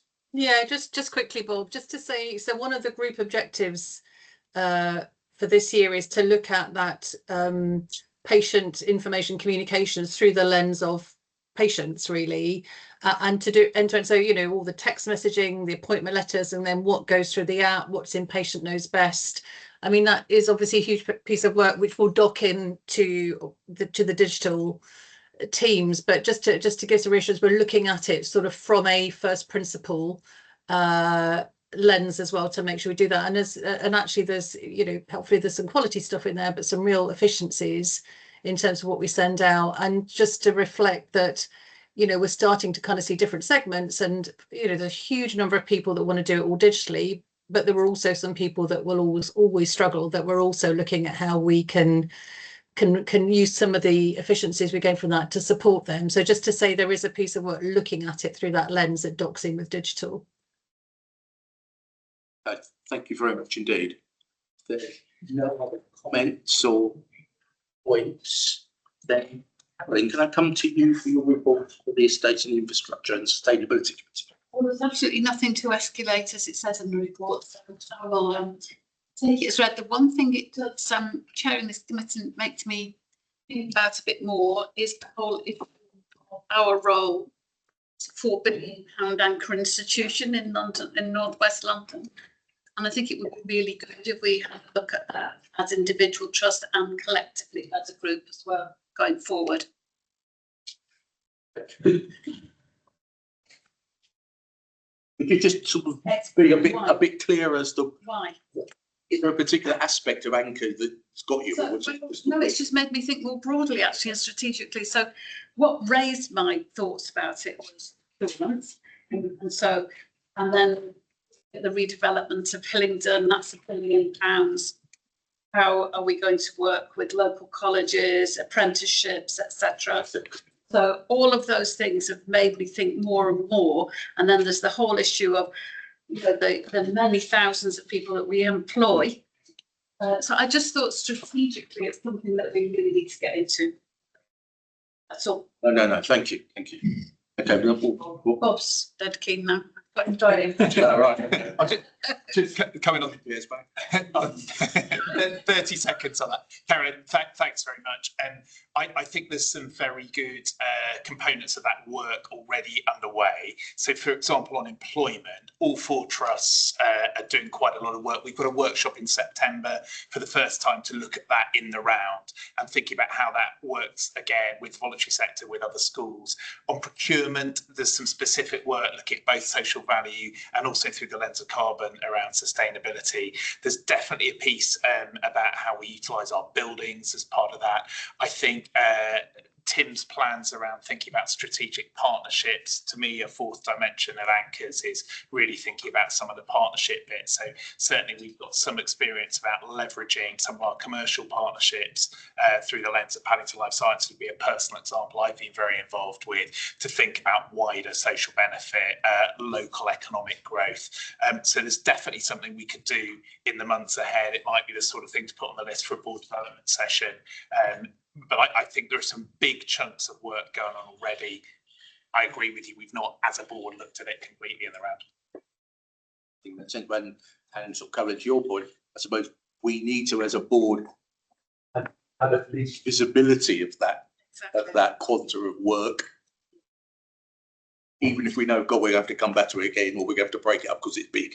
Yeah. But okay. Exactly. Okay. No, we'll note that. Thank you very much indeed. So if there's no questions on the report, then we'll come to David and the group's strategy, and we've spoken about a couple of strategic things. Yeah, indeed, Bob. Thanks very much. I mean, the report is there and I won't repeat anything on that, but just a couple of things to mention. Obviously, we've gone from a collaborative to a group, and we see benefits in doing that, and the strategic work will try and help identify those benefits, track them, and make sure they're implemented. So that's sort of where it's going to be. It's a 5-year outlook, of which the first 18 months talks about the priorities that the 4 trusts or the group already have and how it's going to deliver those first 18 months. And there's nothing in there that would detract us from the work we want to do longer term. So sort of 1.5 years out to the 5 years. The other thing I would say is that I think a lot of people want to input or add value into the strategy work, which is great. What's important that the team do is engage appropriately, reach out, gather information, take it back, and have constant reporting to staff, various stakeholders, leaders, etc. And so all that kind of stuff is included in the work that we're doing. Oh, if it's okay with you, I'll take the rest as read, and if you have any comments or questions, very happy to take them. I mean, we actually had some comments from the public about aspects of this committee report, and I wonder if at time I might actually play those into a question to have a conversation now. But let's see if anybody around the board table had any point that they wanted to raise. Yeah. I had one point I was reading it in terms of the very brief Key Actions Commission commence development of an analytical baseline and down. And obviously, giving the baseline allows you to analyse where you've improved and where change has been made. But as part of it, I would welcome some, which I'm sure may be there, but it's not explicit, maybe implicit, understanding of what good looks like. It's all very well improving from bad to less bad, but what is best in class and what sorts of things can we be aspiring to as part of the strategic plan? Spot on, Nick. I mean, that's exactly what we need to do. It's one thing, what we've got out there, but what is good? What are we aiming for? What is the ambition? And that's very much the case of work that needs to be done. So I mean, I noted in the report where you talk about key risks, topics to escalate, David. And I just raised them up. I'm not expecting you to answer them, but you can have a go. But I'm sure others will want to. There's a question about in setting our strategy, we're setting our role, our group role within the context of what's going on around us. And the question particularly talks about integrated neighbourhood models. And I wondered if some of our CEOs who are associated with that would want to say something about that. And then the other point is developing the strategy and how we're taking stakeholders along with us, and who are we defining as stakeholders in that context? Because there's something different between key stakeholders and people who are just interested. And that strikes me as being a bit of a trick. So I'll let Julian and then Tim, please. So I think the whole bit about neighbourhoods is tricky because of definitions. Let's say, because I think neighbourhoods can mean different things to lots of different people. You can take it from the vision of a GP, from a health visitor, and so naturally we tend to take sort of hospitalistic view. But certainly neighbourhoods to me should be supporting left shift, which is care for hospitals, community, from analog to digital, etc., because that's really what it should be doing.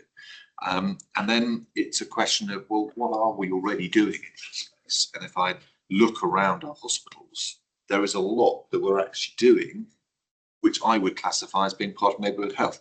And I can point to ones I know quickly, which would be the high intense use work, which is done, which is working with primary care to reduce the health needs of a population who tend to use our services a lot. And coming out of that comes from those. We've got work going on with consultants answering 999 calls or supporting the 999 service to direct ambulance, stay at home, to stay, etc. We've got virtual wards work, which very often, that's actually with the step up and step down, is actually helping patients in the community. And then we've already heard earlier in the meeting about the sickle cell, which I think you could expand into lots of other different specialities to say, well, how do we support patients in our community where we know better because of the specialisms than the GP does? So I think there's an awful lot of work we're already doing. We need to recognise that, expand on that work, and work with our colleagues in those areas. Thanks, Jim, for the question. Or you've just come on camera as well, very spookily. I think that one of the issues I think you sort of raise in your question is it's not entirely clear what neighbourhoods will look like, and I think that is probably a fair definition. It's a fair statement of where we currently are. We know that neighbourhood health is based around populations of 50-odd thousand people, and it's smaller in scale than place-based care, which is going to be sort of borough level. And of course, there will be neighbourhood integrated teams. I think at the moment it isn't clear how those will form. And I think, as far as I can tell, looking at sort of national picture, there is an expectation that these may be quite different in different areas. The one thing they will have is a system integrator in each area that helps to pull things together. And I think for big acute trusts, one of the questions is how do we become an effective system partner at that level? Clearly, we've got clinicians who can add value. Julian's just talked about a number of the things that we can do, the way that we can track patients in the community virtually, and how we interact with services in the community will be an important part of how neighbourhoods develop. But I think at the moment, it's not entirely clear what the funding mechanism of that will be. And therefore, quite often, as in the rest of life, the funding mechanism drives the behaviours of the organisations that will be involved. I mean, I think that what is absolutely clear is that you will still need acute hospitals and you will still need specialist hospitals. And so if there is a move of resources, we will have to be careful to make sure that we do leave enough in the acute hospitals. The best way to make sure that we get the model right, of course, is for us to be absolutely involved in working out how it's going to work in our areas. And I think each of our trusts, and indeed each of the hospitals in our trust, needs to be absolutely involved with local partners in defining what neighbourhoods look like. And I think we talked about earlier, Hillingdon have done that really very, very well, and it has had some significant impact on sort of vulnerable populations in that area. So it's a bit of a non-answer because I think we are still, the system is still evolving, and I think some of the financial levers will probably, say, drive behaviours. Did you want to comment? Yeah, so I'm less worried about the geography of it, and that in a way it will work itself out. But there is something, isn't there, that says in our acute, if you fund this, in our acute units should only be people who need acute care, which should release funding potentially. We won't all agree this, by the way, but because funding does drive behaviour as well. And at the moment, that's not the case. So 15 to 20% of patients sitting in our hospital beds do not need acute hospital care. They've got no criteria to reside. Frankly, there are more than that, whether it's a duplication of care, because they've already receiving care in care homes or residential homes or dom care, where we could just enhance the care in the bed or the setting that they're in. So I think there is a bit of me that says we've talked about this for a very long time, not just here, but nationally. And unless we are determined to do something about this, we won't. And in which case we will have to build more hospitals. So I think there is something that says, how do we together be determined in a way that's starting to be seen at Hillingdon, because we've got to build a new hospital, that says we've got to do this in a different way. So I do think there's a bit of backbone and determination needed from all parties on this as well, to deliver it. Yes, David, just sort of one sort of concluding point. As we've just evidenced, that there are a lot of strands and work streams, if you will, to the strategy. And one of the things we'll be doing in the committee is identifying what those work streams are, giving them teams to work on, and we'll be using the committee to report back on progress. So this is a very good one, and maybe because each one of those is particularly complex. So we will use the committee to manage the overall work plan and report back. Thank you very much indeed. That's a nice summarisation. Appreciate it. Okay, that's all the committee reports. And now Tim, the report from the group CEO. Thanks, Bob. You have the report, but I just highlight a few things. So the first is, of course, just to reinforce David's point, that all 4 trusts are in the second one is framework, and that is a very, very impressive performance. I think we made the point earlier about people going to a load of meetings and how effective meetings were. And of course, we are in segment 1 of the oversight framework, not because of people going to meetings, but because of people on the front line quality services for our patients, and the metrics that we are looking at do take account of a whole range of activity, and of quality metrics in there as well. So it is a huge tribute to all that we have maintained that position. Just to note, again, we've talked about the NOF in 26, 27. Importantly, as Leslie said earlier, this has been a ranking, it's been a league table, and it's been cut into four segments. As of this year, there are absolute cut-offs. So there is a score, and if you are below 1.94, you would be one, but if you're above 1.94, you won't be in second one. So there was a lot of concern at a national level that trust should be bouncing all over the place. Now, as an oversight framework, you can't have an oversight framework actually where everything changes every 3 months, because your mechanism of oversight becomes really complex. So just to note that now is moving in terms of how it's calculated. And the second thing we've also noted is that there will be 10 additional metrics going in. 2 of them, I think, are of concern to us. The first is the diagnostics weights. So we have discussed that today. I think we are partly at the mercy of aging equipment. So I think one of the reasons the CDCs haven't quite had the impact that we would like them to have had is that they have actually been having to do the work of MRIs and CT scanners that have broken down in other parts of the sector. So we have had some new machinery this year. I do think there is an important question actually for the diagnostics board about how we get a much more strategic approach to replacement of these assets. And we have had a plan in the past that we struggled to get through NHS England, but I do think we need to revive that because we are constantly. There are some other behavioural things. I think the echocardiograms, there's big weights at echo at London North West and Chelsea. I think there's a behavioural issue there about how we order those tests and whether we actually need all of the tests that we are.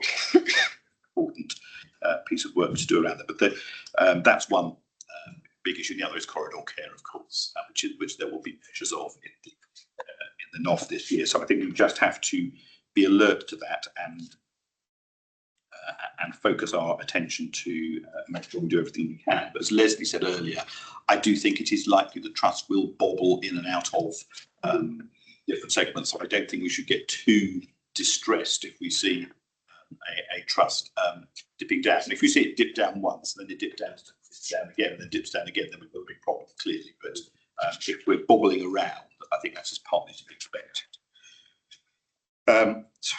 And then, of course, we do need to make sure that we are absolutely on top of the financial things so that we don't end up going in with the financial overall. You'll see the development of the group. We've had a number of good recruitment processes to the group roles, which is great. And we are currently out to the Chief Strategy Transformation Officer, where we've had a very large number of applications, got a very strong shortlist. I think we've talked earlier about the priorities. I guess just to note, Kevin mentioned this earlier, we've already now set up the joint recruitment hub across the APG. So we have a single recruitment hub. It's actually geographically in two places, Charing Cross and Northwood Park, but working as a single hub, which I think is great. And we know there's a lot to be gained from really driving standardisation in our HR processes. We're introducing the group-wide instant reporting system. I have to say to the teams that have been doing this, a huge, tremendous thanks, because it has been hard work. I think the system, we are confident that the system that we have got will allow us to do a lot of interesting things. And actually, it's got quite a lot of AI in it, which will allow us to get a better analysis of all of our quality data. But it has been a real to get in, so we're excited to see what happens with that. And to note, the next phase of staff and stakeholder engagement on the group will start shortly to really help shape the strategy. So the other question that Jim was asking was about stakeholders and the risks of balancing the pace of strategy development and meaningful stakeholder engagement. We are absolutely committed to making sure that what we are doing with the population of North West London and not just for the population of North West London. So, and this next phase of engagement, I think, will probably be quite helpful in doing that. See a number of successes. Just to let Rob Thomas, who was awarded an Elder, and Steve Brett, who thought good news. We've got a long list of things that we have talked about at APG EMB, and I think that reflects the combination of the big strategic programs of work that we need to do, but also the fact that we do need to be not missing an opportunity to bring stuff together if it is possible to do so. So that mixture of strategic and opportunistic. As I said earlier, Roger and I are meeting all of the heads of the specialty boards because they are very, very important to us.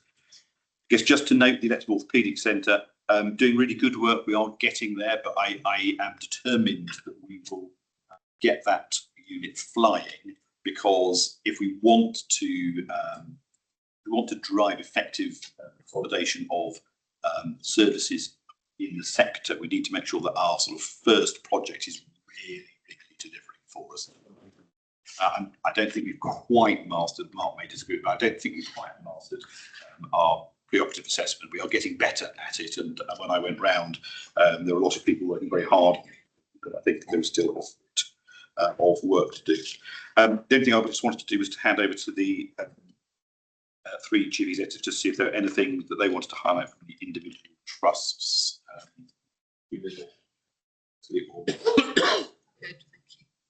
I just had one to pick out, Tim, which was just when we touched on it earlier on around violence and aggression and the group work that is going on. But I think it just, and it's in our report there, it's a real focus internally for us at London North West. And we've had a bit of a reset on it, I think, and really pleased that Simon is leading that work for us with and we've very much taken out of the trust security group into a sort of supporting staff safety approach. So we'll see how that develops, but it'll fit in with the group work, and that's a genuine focus for us. And the only thing for me really is the recent announcement you ought to note here around Imperial being the part of the Advanced Foundation Trust status in wave 2. We can bring more information back to the board about that, but that is an important part to our strategy. Thank you. And two final things. So all of the trusts have now signed up to be members of the Academic Health Science Centre, which is very good, with Imperial College London. That gives everybody access to the Clinical Academic Training Office, which I think will be good to try and really drive. And again, I've been to went to the London North West Research Conference a few weeks ago. It's really, really good work. I went to the Ricky thing at Chelsea and Westminster, also really, really good. There is real opportunity here for us to take advantage of some of the stuff that the university has to offer. I think we talked about digital. I think one of the big issues that we've got in the NHS at the moment is we don't really know how to get the most out of AI and digital. And I think that our ability to implement AI in an agile way, and we've illustrated with the AVT procurement, we failed to get that over the line. And I think we have got to get better working out how to use that. Interestingly, I think the college still also has issues with working out how to drive the implementation of AI. So I think there's some probably quite good work we can do with them. And then the final thing is just to acknowledge, although it's not here, Pippa Nightingale's immense contribution to London North West over the last 4 years. As I said at the London North West annual general meeting, you just need to look at where London North West was in 2022 and compare it to where it is now in July 2026 to see the impact that she has had on the organisation. So huge thanks to her, and a big welcome to Mark, who's taken over as the Trust Chief Executive. So thank you very much, Tim. And of course, yet something else I failed to say at the top of the shop, of course, was to acknowledge Tim's recognition in the most recent King's Honours list and his award of ACBE. Congratulations. Very well.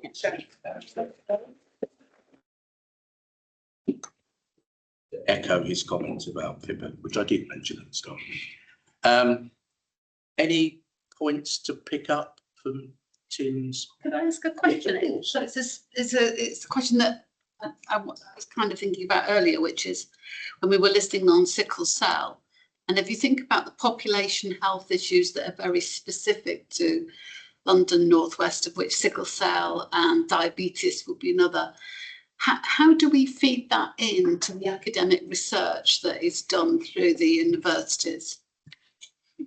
So diabetes and sickle cell are actually quite big interests. So obviously the Hammersmith has a big interest in sickle cell. And of course the CRISPR gene editing treatment for sickle cell was actually largely done at St Mary's. So they were the trial centre for paediatrics there. So we've got quite good links in. I think what we haven't done, I think, is to really give our populations the opportunities to get into research in the way that we would like to. I think that's the real the opportunity here is to too much of the research, too much medical research is done on white middle class people. Well, that's what I was thinking. Yes.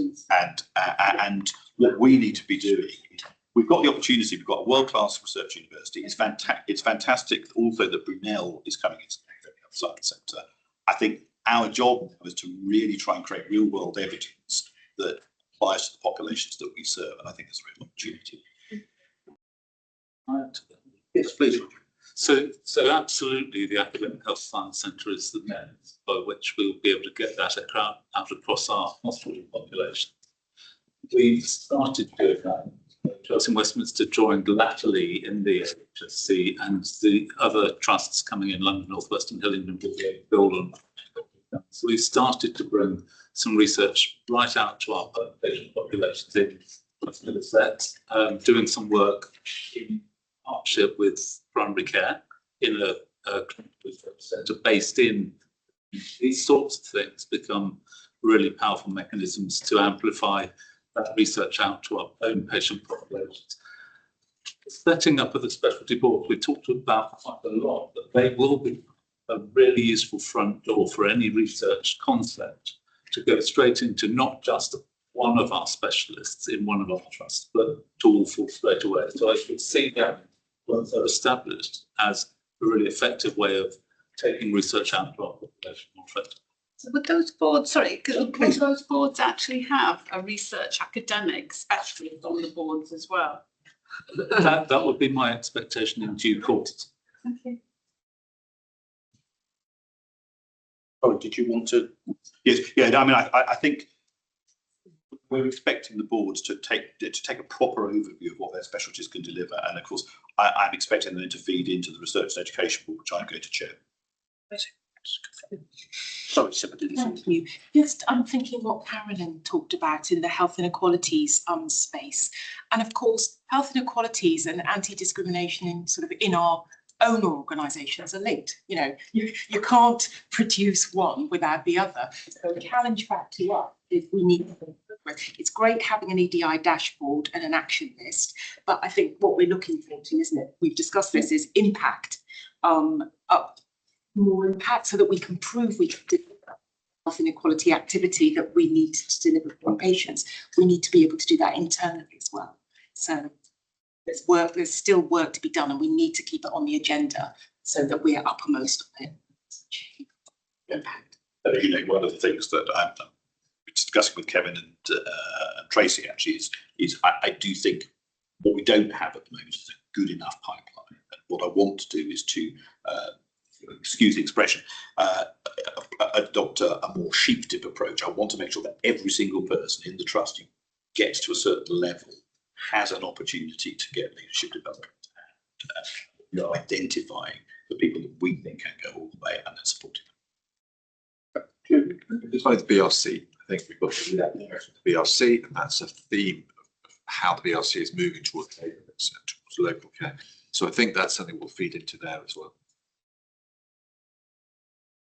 I mean, the key for the BRC is, because it's the link between global quality research that is applicable to your local area. You probably know with the funding for the BRC, excuse me, the core funding has been reduced by 50%. Variety of reasons, and we're trying to build it back up, but there are various things that you can do, and a lot of those are about how you can have community impact. The final thing to say is that if we have primary care, we're already now the highest recruiting sector in the country for patients from primary care into research. So I think that's a good base to build. Thank you indeed. Got a lot out of that. Thank you, Tim. We've now got the reports from individual trust standing committees, which are here for information. But I'll invite vice chairs and the relevant CEOs to highlight anything they want. David, Mark, is there anything in particular you want to draw out of your LNW that you haven't? That's already been said. Okay. Carolyn, Leslie, is there anything about the Hillingdon report? No. I'll invite Leslie and Pat again. Anything about Chelsea? And Julian, Sim, is there anything in the? All right, thank you very much indeed. As I say, they're here for information. I know, Leslie, you need to leave soon to do something. So just feel free to go. Does anybody have any other business that we could have mentioned on this agenda and haven't? No? Okay, well, in that case, I'll close that part of the meeting. We can now go to questions from the public. Our rule of thumb is we ask any individual to ask a question, and if we have time for one for individual, then we do that. We've taken the liberty of trying to address some of the questions that have been pre-notified to us in discussion around the board table, which I hope has been helpful. Irrespective, we did have some questions sent to us in advance, as I say. So can I park those for a moment? I'll come back to them. But does any other member of the public have a question that they'd like to ask the board on any item on the agenda that we've done?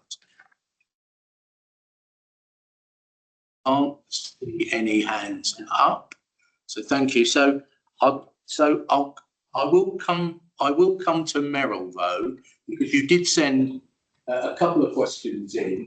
I think we've attempted to address them in our previous discussion. But if you'd like to come back on one of them, if you don't think we've answered it in a clear enough way, then feel free. Thank you, Chair. I will leave the mental health one, except to say that it gives me little satisfaction to say that campaigners were right. But that's not an issue for you, and perhaps we can support Leslie as she tries to put pressure on the strategic commissioners mental health beds. The other question, the question I don't think has been adequately answered, has to do with Palantir. To rephrase my question, I think that there are 4 fundamental issues that have not been answered that should be of concern. First of all, the ethical issue cannot be divorced from medical issues. And there was some discussion in this meeting of equality issues and across staff and so on, and patients. And can I just ask people to think about the role of Palantir and ICE and the treatment of immigrants or migrants or people of minority ethnic backgrounds in America as just one example of the ethical issues that Palantir raises. The second issue, which is absolutely core and one that as campaigners we have had discussions with a wide section of the public about in the streets, is growing concern about the security of patient data. That is a matter, a core issue of patient trust in the NHS. And there has been a loss of trust, and the NHS has not been able to say that our data is safe with Palantir. Further, there's a concern that Palantir's performance is much less effective and efficient than earlier reports indicated. And finally, there are reports that there are already more efficient and cheaper British alternatives. Those issues were not addressed earlier in the meeting. So it would be interesting to know how the board is planning to tackle these very, very real concerns for residents in our area going forward. Thanks. Thank you.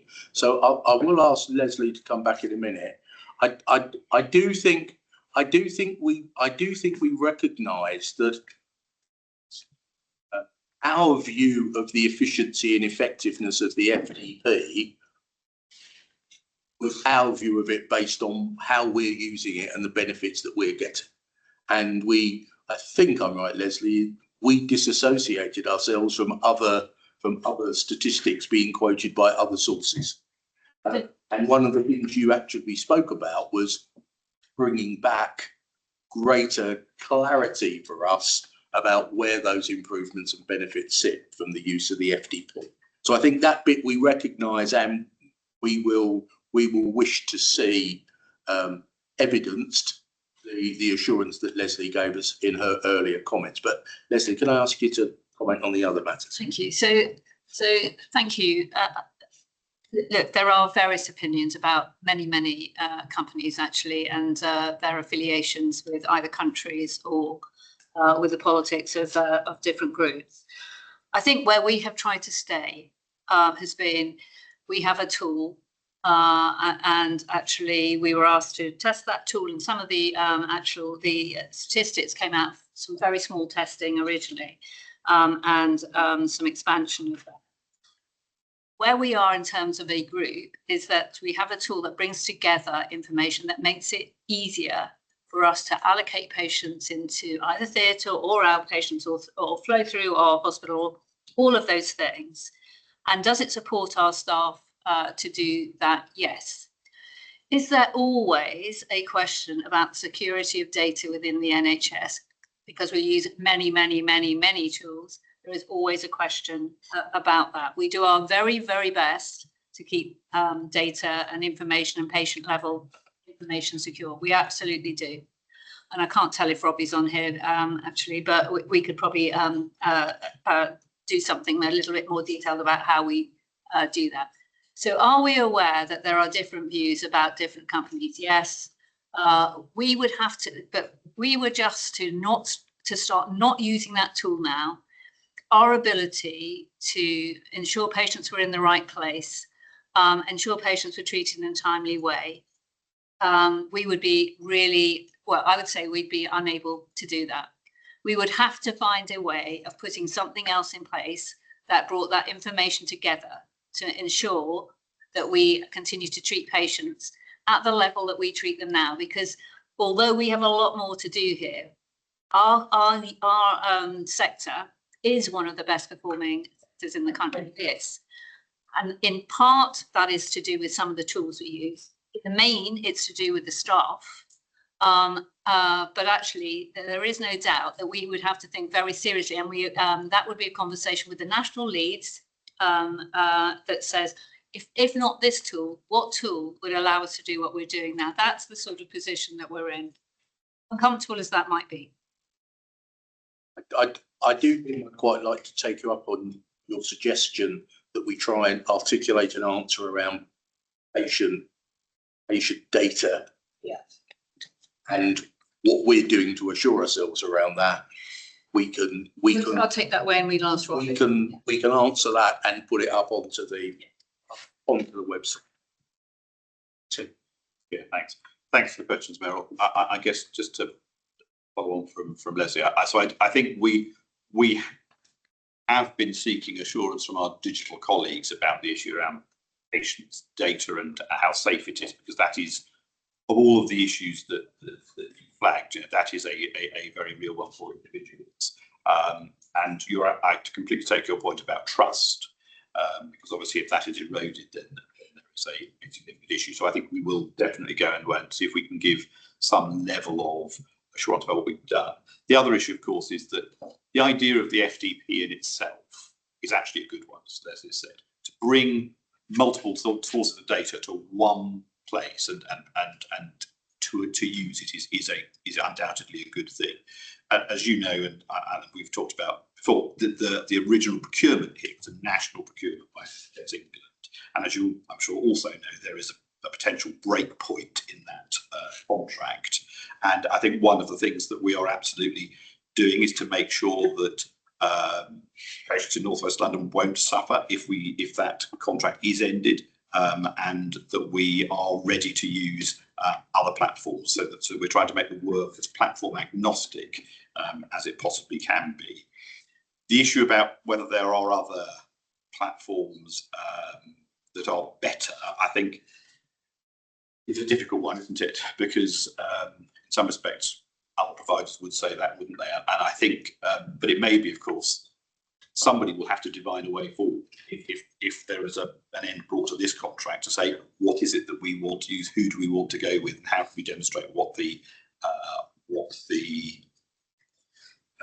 best thing to do for our patients is? I think fundamentally, we're trying to take advantage of the things that we've got that are helping us at the moment, whilst making sure that should there be a change, we're able to drive that. But the key thing is to make sure that the patient data that we are using in order to run our services is being used in a secure way. Thank you very much. Thank you, Jim. Jim, again, you submitted a couple of questions, and we attempted to address them in the course of discussion. Is there anything you'd wish to come back on? Yes, very briefly, actually, and thank you, Chair, for calling me. And by the way, thank you for people who gave answers to the two questions, which are somewhat interrelated, that I sent in. This comes strictly from a patient resident's point of view. We hear this often talking to people.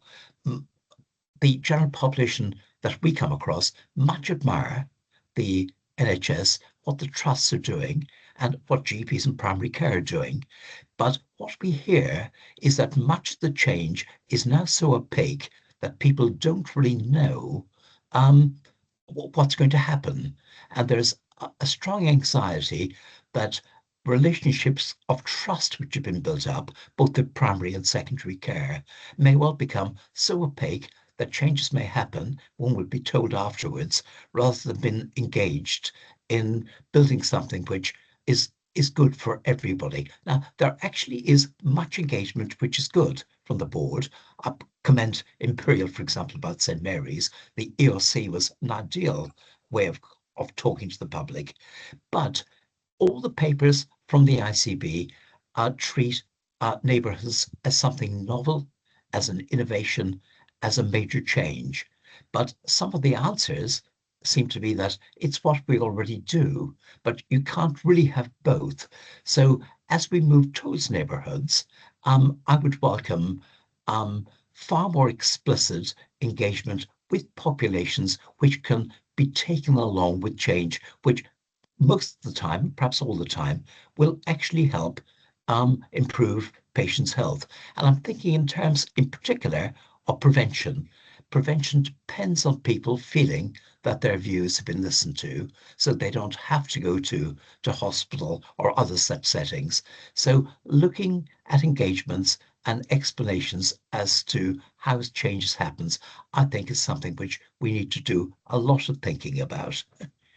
Thank you, Chair. Thank you, Philip. Felt more like a